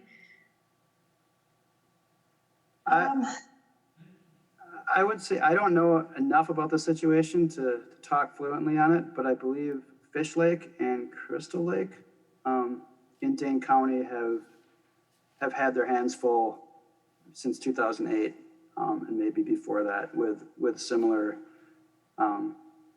issues. I can't speak to whether they've had success or failure on resolving those, but I think that is one. We were hoping to get monitoring data from Fish Lake because they used to have I believe it was a USGS or maybe Wisconsin DNR stage data there, so we could have had a kind of an idea of what's been going on in a similar depression over the last 30, 40 years. But unfortunately, they stopped collecting data in 2002. So we as always, we missed out on what could have been a great data source. But that's one that I know of. And they're still fighting with it, still working on it. All right, thank you. Okay, thank you everyone. And I imagine that that the other municipality are gonna be on board sharing the cost of this project because, what I see is in one of the pictures in the slide, the city of Oregon and the village of Oregon are also share part of the lake. So I imagine that one is part of the, I am correct? And we've had preliminary discussions with the Village of Oregon on that. There is some interest if we can show that they will be getting that flood reduction benefit. Then there is some interest in potentially cost sharing. I think they'll also be interested in seeing the results of this cost benefit analysis in order to make that determination for themselves. But at least preliminarily, there is interest. The town of Oregon, I've reached out to them a couple of times. I haven't been successful reaching out to them, but John indicated that in his conversations, they would be willing to contribute some amount. Okay, thank you very much. So we are, I think we are, any other comment? Because we need to have the other presentation. Yeah. Dorothy? I just wanted to say quick, since Department of Corrections does not pay us any taxes, I would like to try and make sure that they're financially invested in helping with this. Tom at least pays considerable taxes every year. Department of Corrections pays nothing. So I would like them to be more invested financially. Okay, so thank you everyone. It was a great presentation and I think we are moving forward for a solution, and this is very important. And as I mentioned before, it was an eye-opening for me to learn more about this issue. Thank you very much, and we are waiting for the proposal so we can move forward, okay? Thank you, and thank you to Tom and John and all the neighbors that they participate tonight, okay? Thank you. Great, thank you. Thank you. Thank you. So next in our agenda is the presentation from our Public Works Director, Bill, about construction around Fitchburg and the cost. Mute. Figure out how to share my screen here and which one I'm going to do. This guy. All right, should see a presentation about the Fitchburg construction update. Or not? Yes. Okay, all right. So thank you for having me here tonight to discuss all of the construction around Fitchburg. Even though, a lot of our community is suffering with job loss, it doesn't seem like it's affected construction at all. And we are extremely busy as always. So what I want to do is just give you a brief overview of all of the current construction that we have this year, the planned construction for next year, and then go into specific details on the project and the financing, with the dollars that we've spent and where we're at on the projects. And then go over some of the other responsibilities that we have in addition to all the projects that we're going to outline here tonight.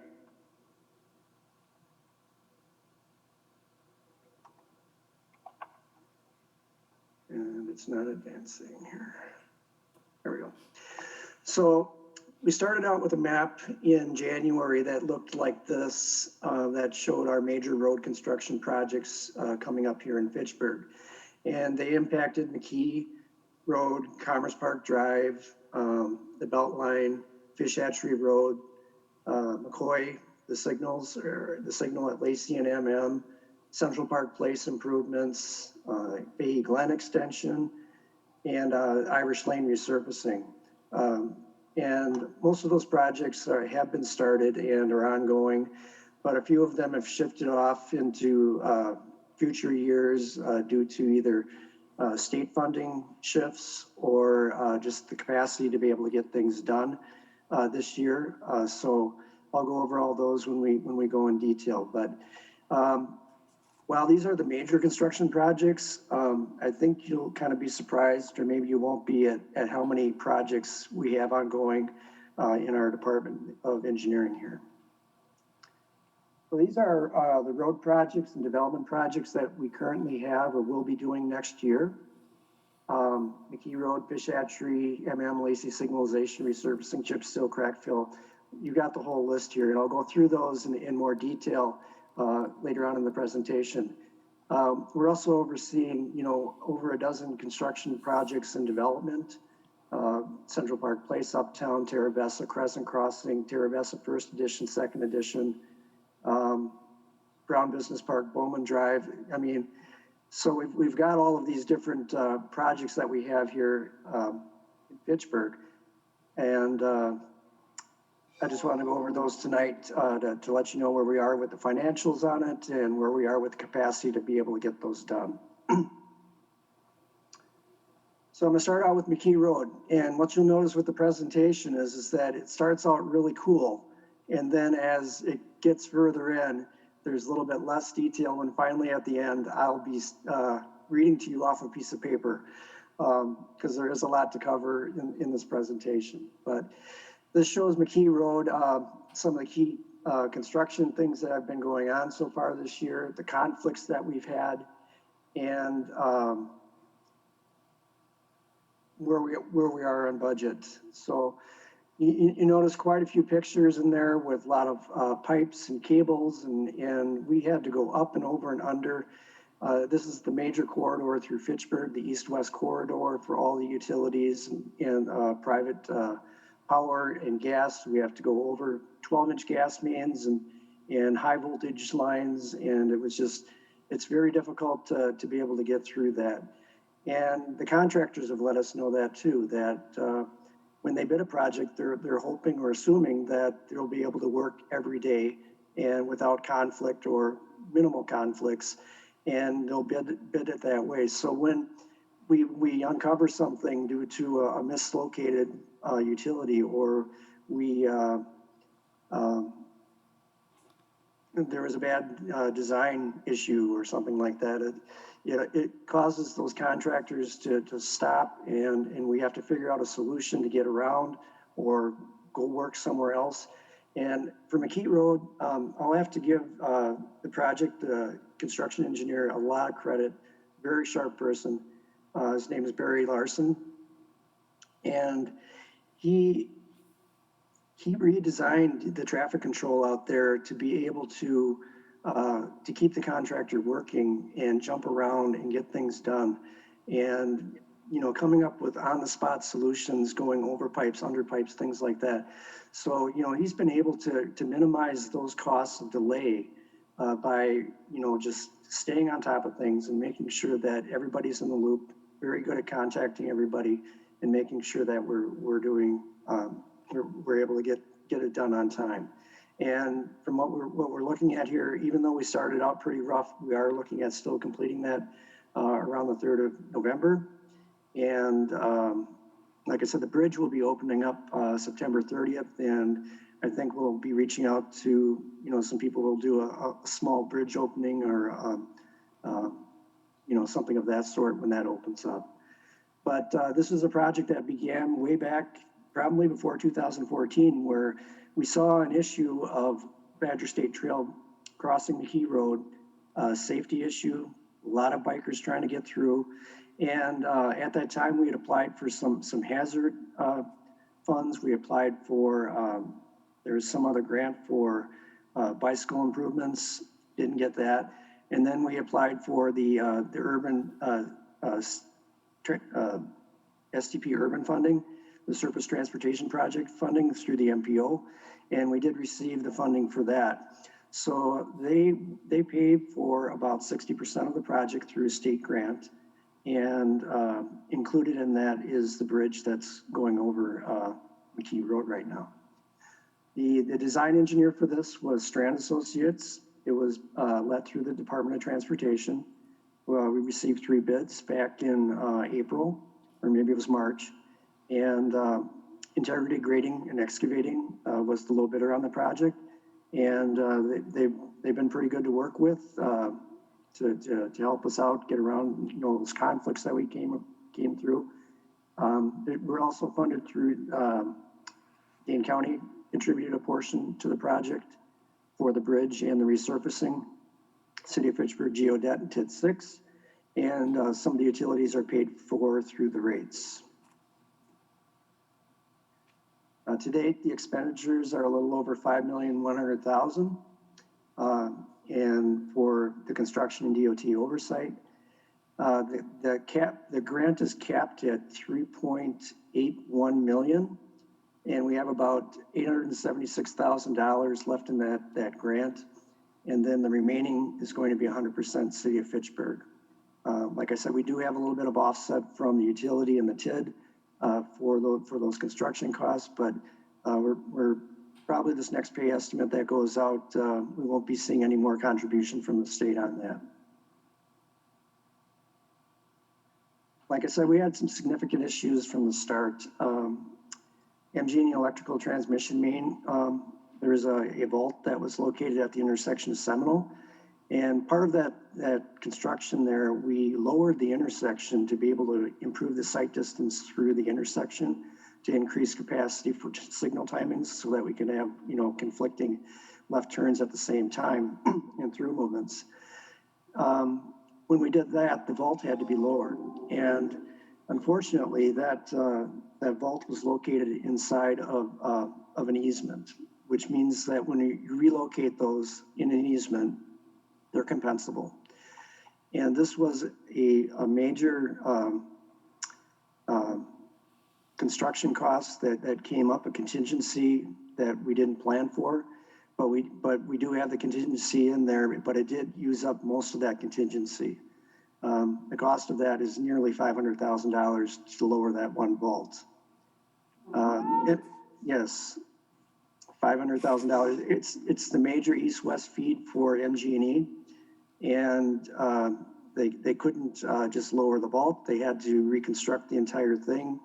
And it was, we had to do that because we were in a position where we couldn't redesign the entire intersection without stopping the whole project for a year. And we were already under construction. So we've been going back and forth with MG&E for compensation reimbursement on that, because we did help them out significantly, because we could have required them to relocate the 12-inch high-pressure gas line that was near the Badger State Trail, because their gas line was in conflict with our storm sewer. We could have required them to relocate their facilities, and they estimated around $600,000 to $700,000 to relocate their gas mains. So I'm still negotiating with them on that final price to get it down. I don't believe that $500,000 is going to be the high. That fixed amount, but that was one of the conflicts that we had right off the start after we did that construction and started it. General utility conflicts were out there. We had issues with locates utilities not located, mislocated, missing data. All of a sudden, a new line would show up on the ground that was located, and so we're continually going through and redesigning and to get around all of these conflicts. While the conflicts that we're finding, other than the major one for the electrical, the other ones, they're not compensable, so the utilities are required to relocate them when they're in conflict, and we haven't had any issues with them getting in there. We've been able to work really good with them. They have increased the scrutiny of their utility data that they give to the locators to make sure that everything is right when they go out and locate in the field, especially for survey data and things like that. But it has been a struggle right from day one, and even before day one, to be able to work with the utilities to make sure that their facilities were out of the way for the contractor to get in there. And that's something that I think that we really need to concentrate on going forward, to try to see if we can get some kind of an ordinance to require those utilities to be out of the way before construction starts, and also if they're not, subject them to fines like the Department of Transportation does. So I went through, we were able to minimize the costs. We have been reducing costs by eliminating some non-essential drain tile. It says essential, but it's non-essential. We've been changing road section materials and achieving the same pavement strength. We've eliminated some temporary elements that weren't really benefiting the project. So overall, we're still looking for those cost-saving measures as we go along, and estimate we've probably saved in the range of $100,000 in those savings. So not to say that we've gone over in some areas. We had to change some conduit on the bridge that we felt that would be a better long-range product and look better for the community, and that was about a $30,000 change. We saved some money in the pond by not putting in a clay liner, because when we dug down there, we found out that the soils were good there to retain that material, the water. So that all in all, that we're still under budget, or at budget, I would say, with the contingency. And so we're about 50% of the project cost on that. And then moving over to Fish Hatchery Road, we've got some slides of the construction that's ongoing there. This was taken earlier this week for the project. And we're making a lot of progress. The walls are going up. We're addressing, some utility conflicts. This is kind of interesting with the post and panel wall, something that I really hadn't seen done before. This is from an LSM. We had to put this wall in because we couldn't put in the big blocks that we're using on the rest of the project.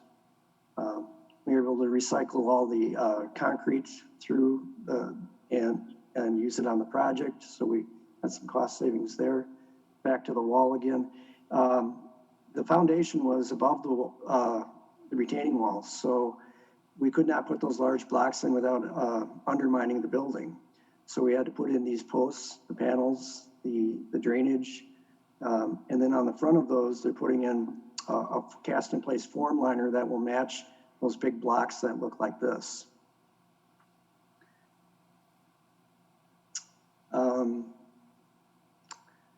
So going back to what Tom always says, that this was born a lowly resurfacing project many, many years ago, and it's become the most significant municipal road project that Fitchburg's ever undertaken. It was designed by KL Engineering. The current project budget is still $29,346 for the entire project. It's funded through GO debt, TID 10, Dane County, and the City of Madison. Our expenditures to date, we're at about 30%, a little more than that right now. Our construction costs are reasonable, as expected. We did have to use some of the contingency, and I'll explain those items that we had to use the contingency for. And yeah, we were a little over on the property acquisition from what we estimated, but it was pretty close. And I still feel we're going to come in at or under budget for this entire project. Construction issues, about $299,000 of the contingency has virtually been transferred into the construction contract. mainly due to the utilities, the sanitary sewer replacement. When we dug down, the sanitary needed to be replaced. In areas we thought we could rehab it, but it was falling apart, and we had to relocate that. Bus shelter installation, we knew about that. There was just a bid item that was omitted from the bid. That wasn't bid. Additional sanitary manhole replacements. We found that we just could not salvage them. They were crumbling due to some of the gases, so we had to replace those. There were a few storm sewer relays that we had to do to get around some of the conflict in utilities. And there was an overhead sign support base that was omitted from the bid that I knew that we needed to do anyway. So that's about where we're at with the contingency right now. And the major one of the $299,000 was the burying the power between Post Road and Bowman Drive. That was $177,000 of pass-through construction through the contractor, and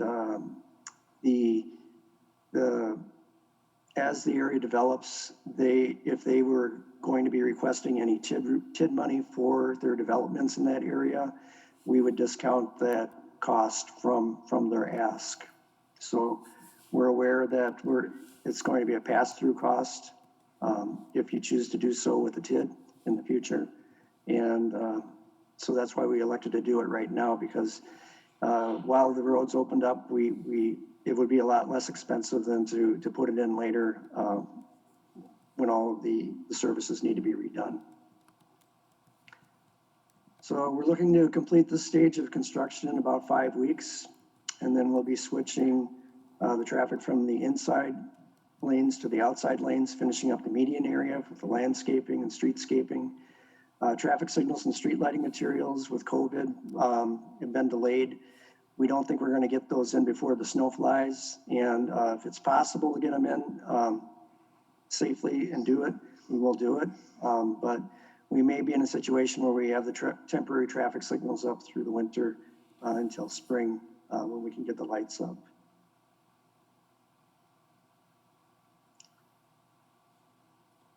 County Highway MM signalization, we just completed that project this week.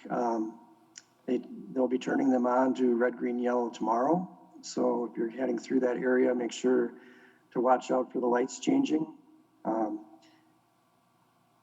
This project was a concept back in 2016. When we started looking at the Northeast neighborhood, we knew that we would need it at some point, and the traffic has gone to the point where the development is requiring that we put those in. I'm sorry, it was not a Wisconsin DOT let, it was a city let. KL Engineering was the project designer, and it was funded with GeoDebt, Dane County contribution, and a developer contribution.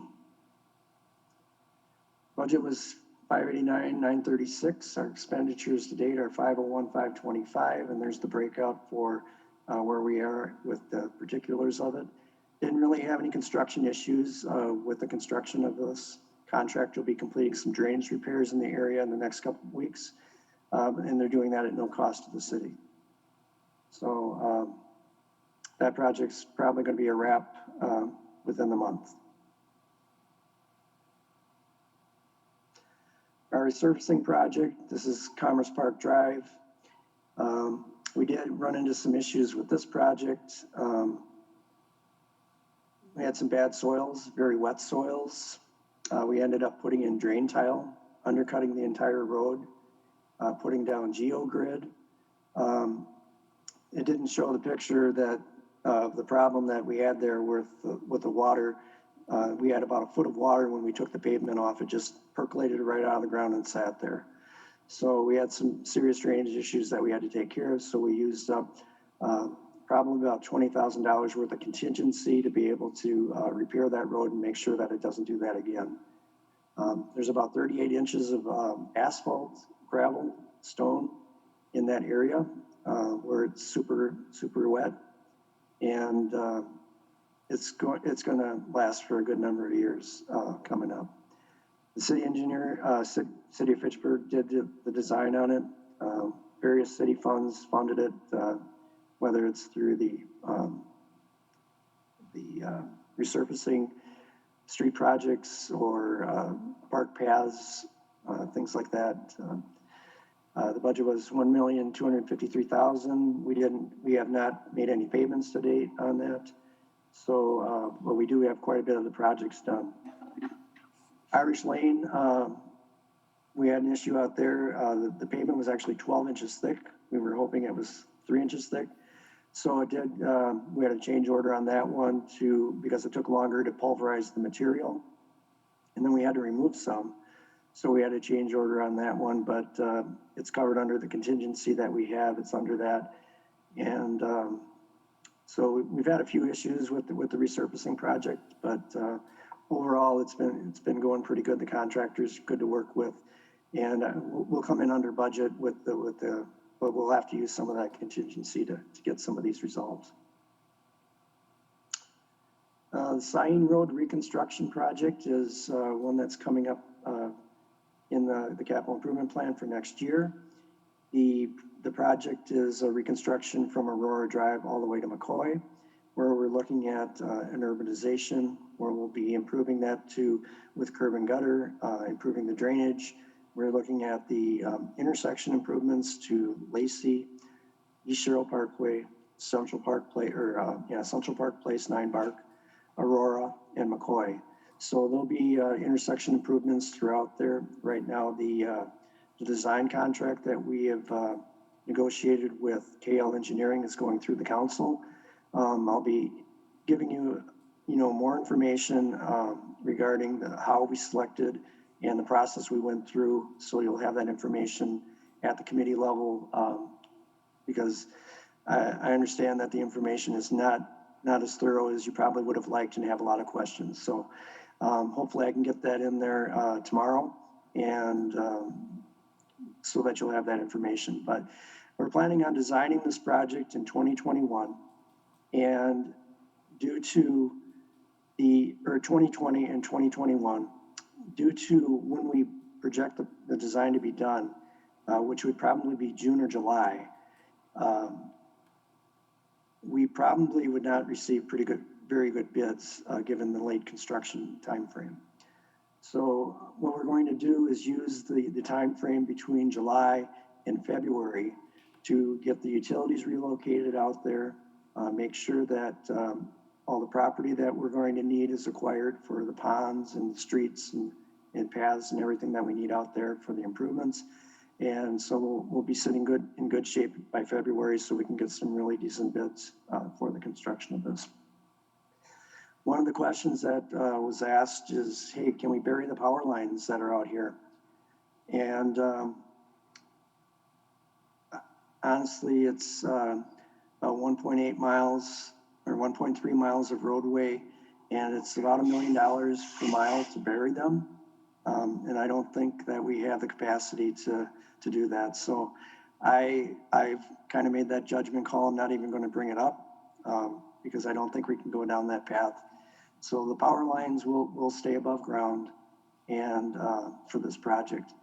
But once the design contract is let, we can go forward and get the design finished up. We'll have a couple public hearings. One is just getting input from the public. What do you think? We've got a big list of things that we've got on here for what we believe are in the best community interests and in the capital improvement plan.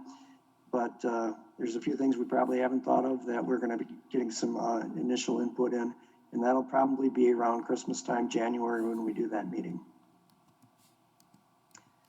As I said, McCoy is going to be an intersection that's going to be improved. We're looking at possibly a roundabout at that location just because of the traffic circulation coming into it. And it would slow the traffic down coming into our new urban area with Uptown Crossing and the fire station and everything in that line. So that would be a possibility there. At the Sain Road and Lacey intersection there, we're looking at moving the intersection away from the railroad tracks, probably about 70 feet, so that there would be more room between the railroad, and the railroad may require a traffic signal to be installed with the traffic volumes that are there. So we have to do a railroad hearing and get the input from the railroad on that project. So that was the other one there. As I mentioned, for the timeline, we're looking at 2020 and 21 for construction in 22. Design and property acquisition is about $1 million, and the construction's estimated about $7.5 million.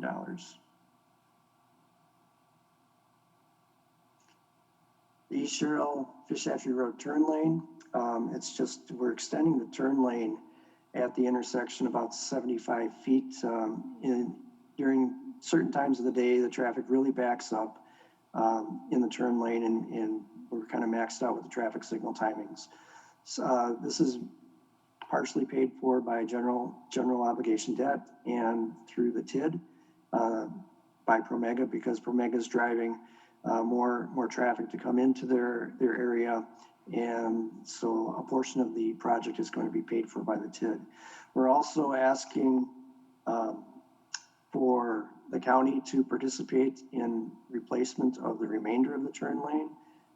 It's just in really rough shape, and so we're pursuing getting some funding from Dane County to replace the remainder of that turn lane for the project. The MM and Lacey intersection improvements project has been in the works for quite a number of years. A lot of traffic volume with all the development in the region.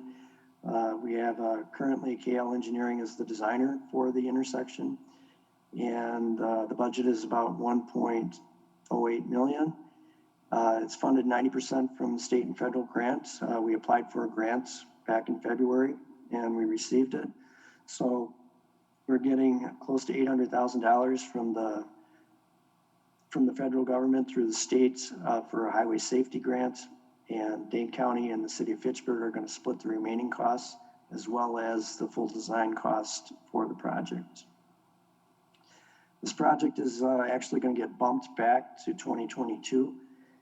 That's because of some state funding issues that they had to move some projects around, and Highway 14 project that's there also would be in conflict with it next year. So we had hoped that they would be out of the way and that we could get the project done in 21, but it looks like that's not a possibility anymore.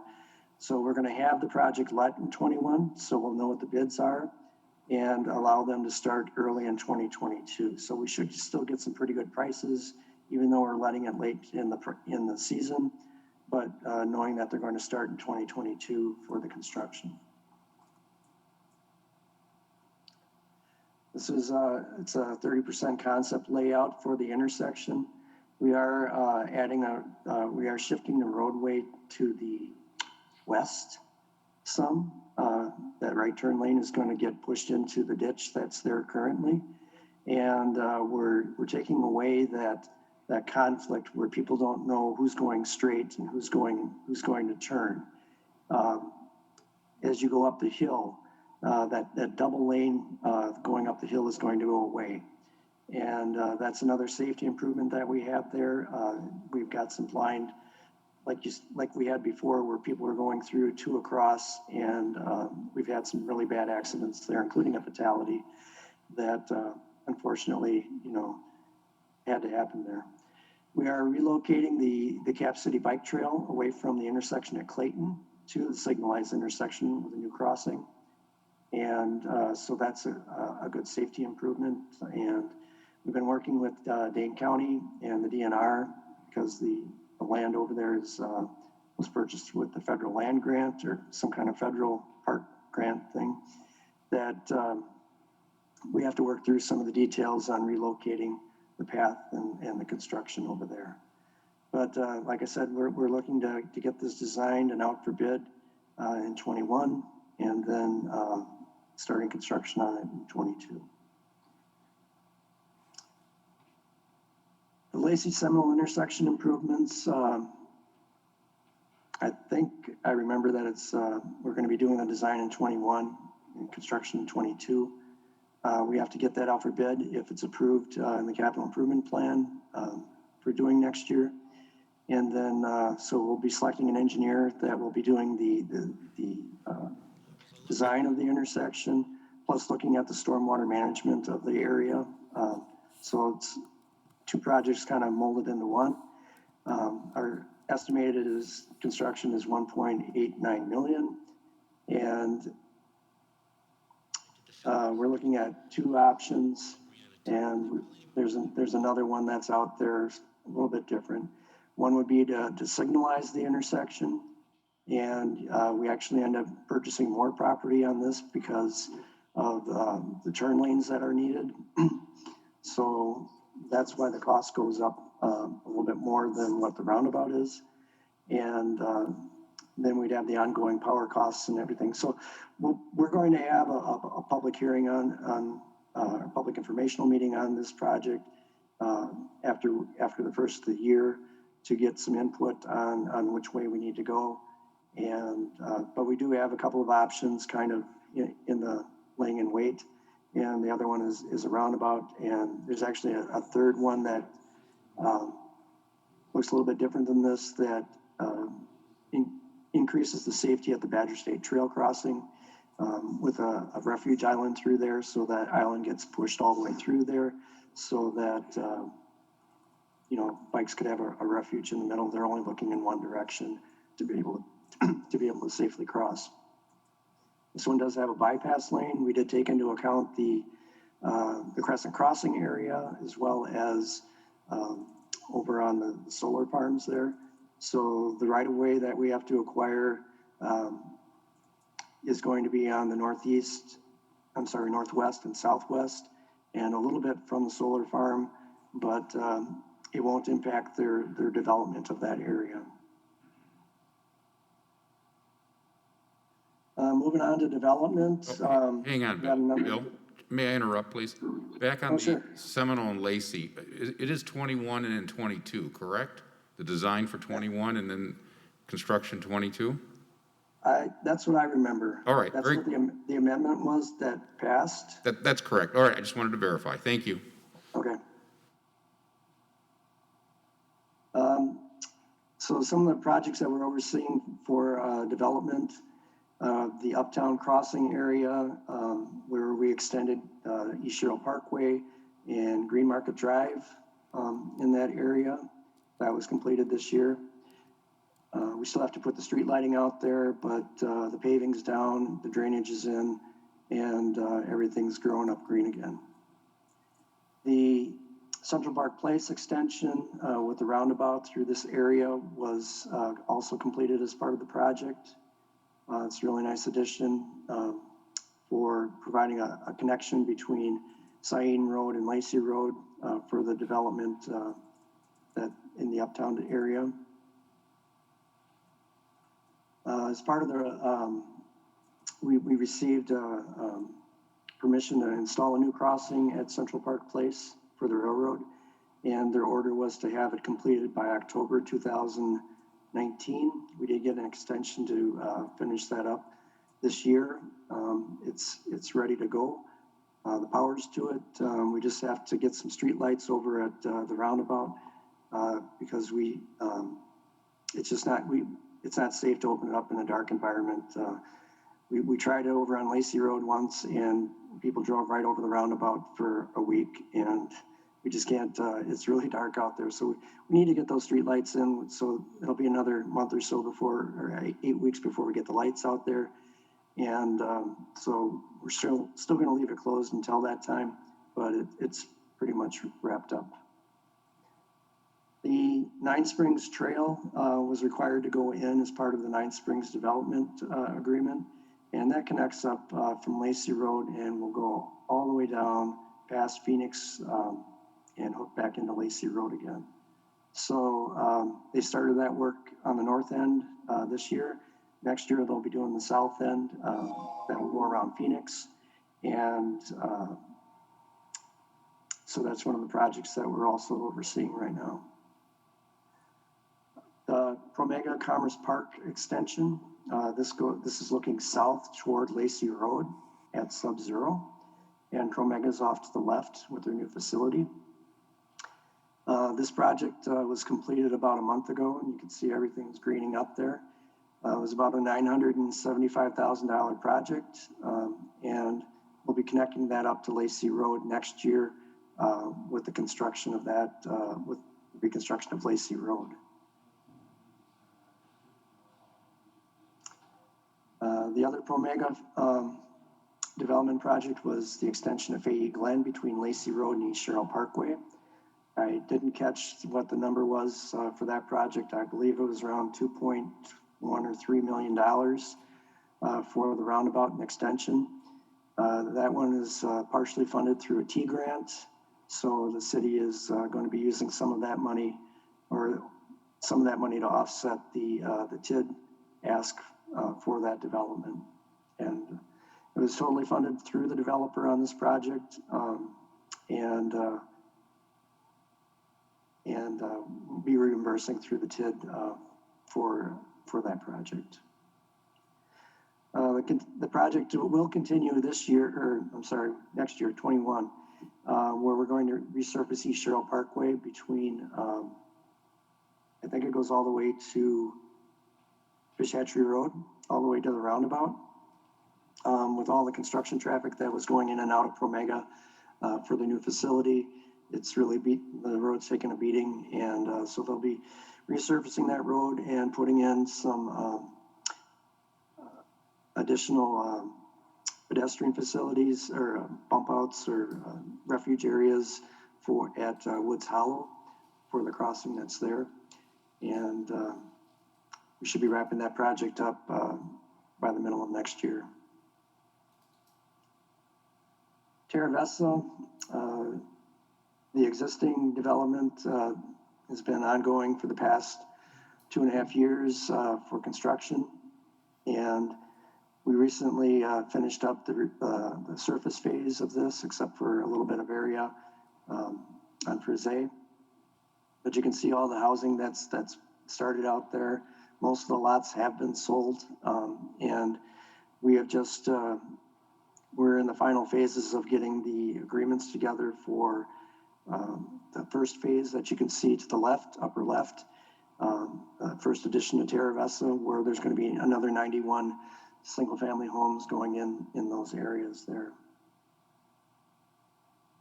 This is the area that's just waiting to get started out there.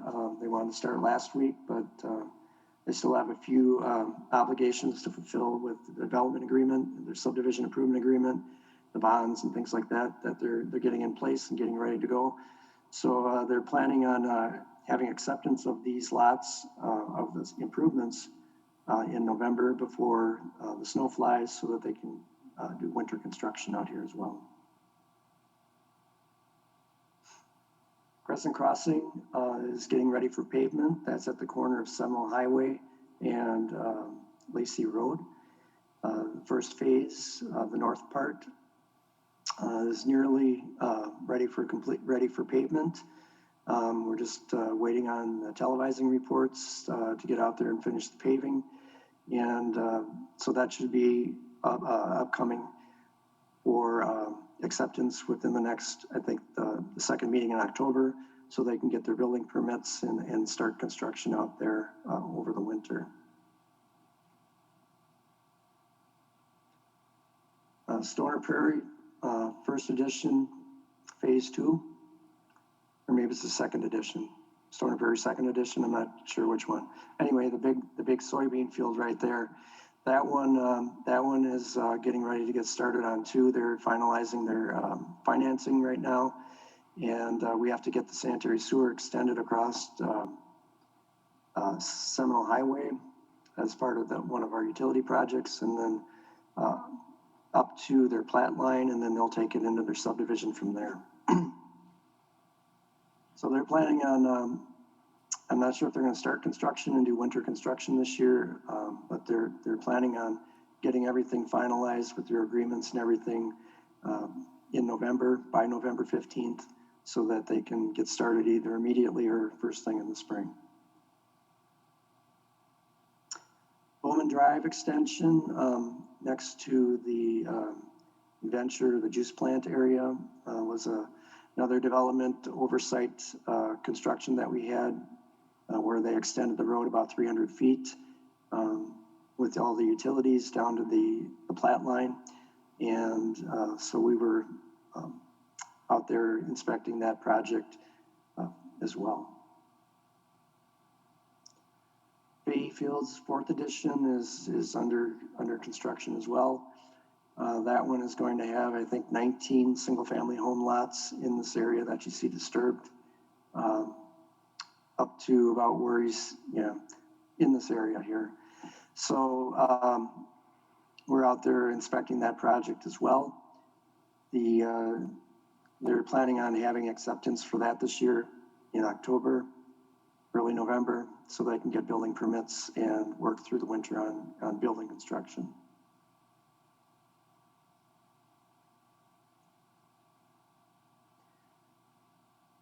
That was just two of the sections that we're doing for projects, and still got utilities and storm to go. And so everybody's got, a full load of projects that we're doing. The Northeast Water Main project was bid. It's about a $2.1 million project. We're going to be starting that within the next couple of weeks. Got to get the Lacey Road sanitary sewer in by November 19th. And we also have to get the McGaw Water Park, or McGaw Water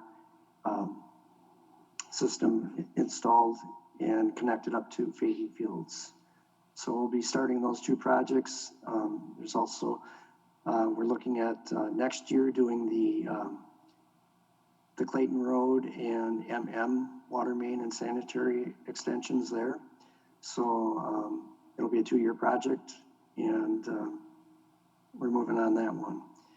The Lacey Road sanitary extension, as I just mentioned, we have to extend that from the Badger State Trail up to the Stoner Prairie Second Edition. So we'll be doing that later this year under construction. The Fish Hatchery Road sewer lining is a project that we have coming up next year. We have to line the sewer that's near Park Bank. It's a clay lined sewer. And we're doing that to reduce the infiltration of the area and make sure that the pipe is maintained. The McGaw Park water main extension, I mentioned that project. The Greenfield neighborhood water main extension is currently under design by the City of Fitchburg Engineering. And that's an extension along Cyene Road down to the south to the Greenfield neighborhood area to provide a redundant water system, better water flows, fire protection, etc. The reason it's next year is because that's the area that we're planning on resurfacing from Aurora down to Burn Road. So that project will be resurfaced and the water main will get extended at the same time. I just wanted to mention that any water main that's going in along Cyene, the adjacent properties would be assessed for their portion of the water main extension along there. And so we'll be sending out notices informing everybody about the construction projects for next year and the near future. McKee Road water main replacement. We've had a number of water main breaks on our main transmission line along McKee Road between Chapel Valley and Osmondson. So we will be replacing that water main. We are not going to be tearing up the roadway. We had planned to put this in the terrace. So we'll be working either under the sidewalk or in the terrace area for that water main replacement, connecting up the services again. Luckily, there aren't too many along there, just at the intersections. So there shouldn't be a lot of major disruption for any services along that area. Water Tower F construction. That's a water tower that we're planning on constructing also next year. I believe it's going to be next year. It's located at near the interchange of Highway 14 and Lacey Road on the northeast corner. We've got some land up there that will be constructing a water tower in that area. And I think we're still on schedule to do that next year. It's under design for bidding, or will be in the near future. Stormwater utility, we've got the Goose Lake study ongoing. That's, let's see if I got the numbers here on the maps. Goose Lake, yeah, we had the study of $42,800. We expended about $37,000 on that. They're planning on finishing that project up within the next couple of months. The Lake Barney study, it's expended about $38,000 of $60,000 for that study. The Seminole Glen stormwater pond, $15,000 was to get it dedicated for the design and improvements. And we're in-house designing a concrete weir for raising the two kettles to the north there. So there will be more storage. But what we're struggling with is how we're going to maintain the outflow from that. It still goes into that lower kettle that the property owners have, had issues with. And the issue is there's a lot of tree growth there, and we can't really plant anything. So we might have to look at something that's, more structural, either riprap or some kind of a tied stone system that would allow the grass to grow through it. We just have to, we're looking at our options and trying to work within the budget we have there. But just want to let you know that that project is still ongoing. The burn pond retrofit, so we're about halfway done with that project. Got some pictures showing that. So that's a $375,000 project plus the design of that. I think it was around $19,000. I'm not 100% sure on that, but that project is about halfway done. The Seminole Village Pond, we had allocated about $670,000 for that project based upon what we thought was the amount that needed to be dredged. It was not, so it came in significantly lower that we needed to dredge. And even from there, we ended up saving some money from there to with the clay liner, like I had mentioned. So what we're looking at doing in that area now, we did expand it for flood control and water quality control. And what we're looking at doing there now is getting the survey together so that we can look to see how we can design some screening from Seminole Highway and McKee Road that doesn't need to be taken out in 25 years if the road needs to be expanded. Otherwise, everybody's going to be right in the same boat again, and we don't want to go down there if we can avoid it. So we're going to be getting the survey information and then looking at trying to get a little design together over the winter to see what we can do for screening and using some of that additional funding that we had for the stormwater that we saved. The Uptown Wet Pond, we've got a solution up there to be able to install that. And what that would allow us to do is allow the development from the Uptown area that you had seen where the roads were, that Central Park Place up there, allow that area to have a detention pond for peak volume control. And so we're coming up with the final solutions on that, and then we'll put that out for design and then construction next year. We anticipate about a $525,000 construction project, and we might need a little bit of that money early on for the design of it, or we might do it in-house. Bill, I have a question because it's 9:30. How many more slides do you have? I'm real done. I'll go Okay. quick. Okay. We're almost done. Curry Court flooding.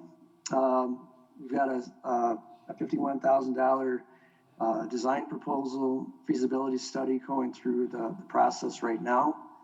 And then we would do the design in 21 and construction in 22,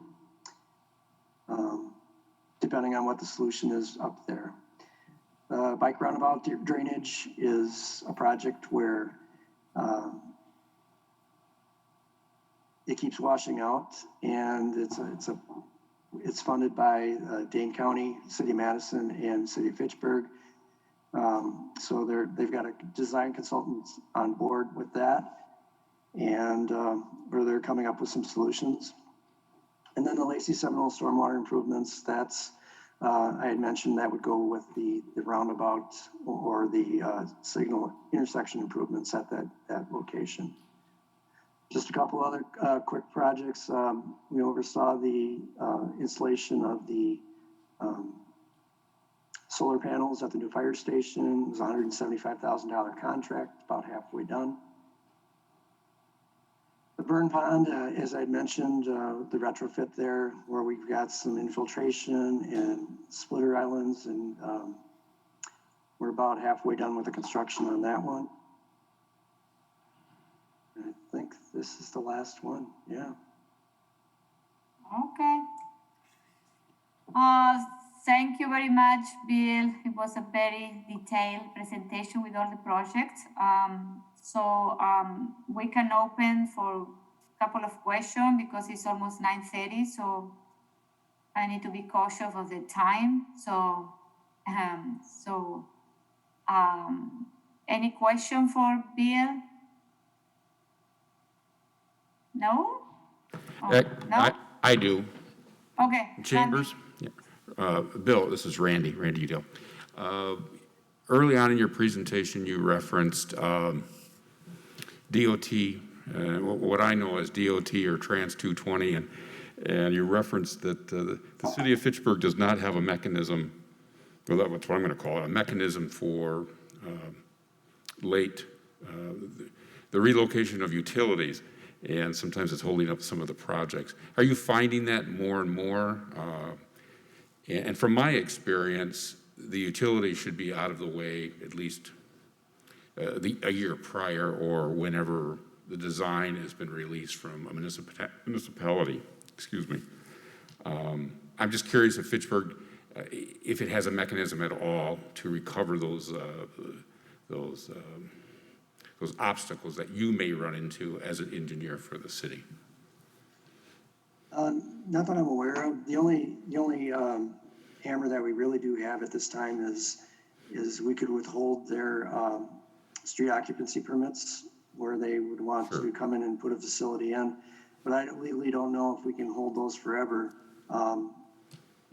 because I think we have to provide them within so many days to be able to put those in. But that's the only thing that we really have in place. Mm-hmm. So legally, I think it's something that we need to look at because right up until construction, we were getting work plans and that said, oh, wait until the contractor takes the pavement off and then we'll go out and see what we find. And then we might take about a month to get things done once we do find it and figure out what to do. So we can't keep going on like this. It's a struggle. Right, and from my experience, I've worked many Trans 220s, and I'm sure you're familiar with them, and legal mandate projects, and I know other municipalities have required that, from my engineering experience, that we move all of our utilities out of the way. I'm speaking of ours as the company that I had worked for, so that the city of Fitchburg, for instance, could come in without any obstacles in the way. And I remember this past summer driving up down McKee Road and noticing that, well, AT&T was doing a lot of work out there, and in my mind, they should have been out of the way. Now I could see if there was some type of locate that had been missed or a cable or something of that nature, but there was a lot of vehicles of other utilities in addition to MG&E that were. Maybe they were out of the way and they were just completing their splicing. I don't know, but I was very surprised, and I don't know. I think that's something maybe we should look into. So you and I can always discuss that offline. But. All right. So my question to you regarding that project, Bill, is that maybe we need to end up paying $500,000 to MG&E. Right. From where is going to come the money? It would come from the contingency that we have in the construction.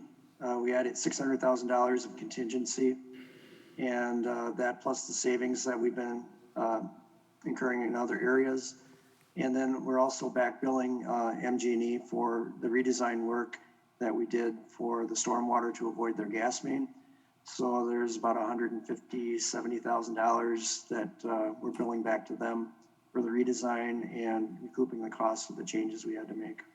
So my question for future is that this one was a design issue, isn't it? Because, you know, how we missed this, you know, how the designer engineers missed this box there in the corner. You know what I mean? That, by the way, you know what I mean? So do they have any liability, the people that designed this project on this?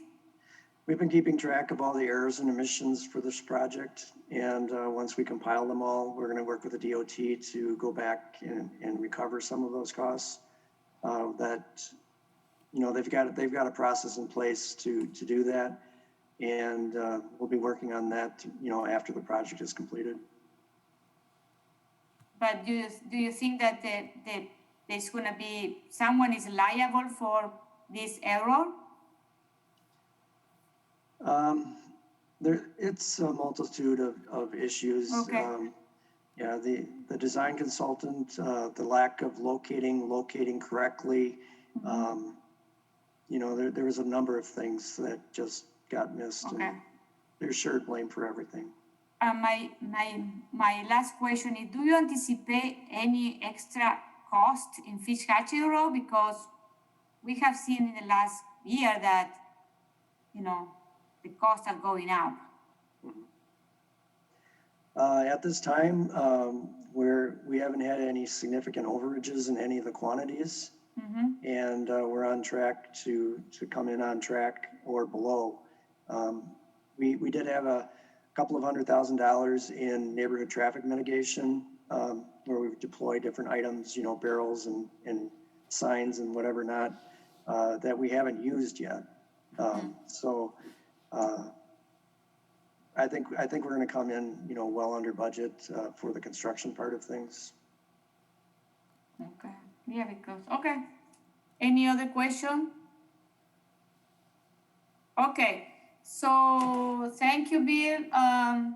Can you send us this presentation to the elders so we can share?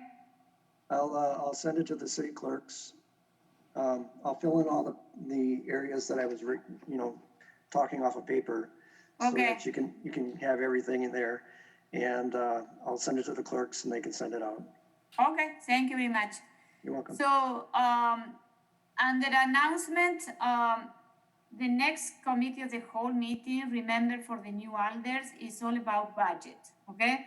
So we usually use the whole meeting to discuss our amendments. So when we go to the actual meeting, we are ready because the budget night, we follow a very strict protocol, okay?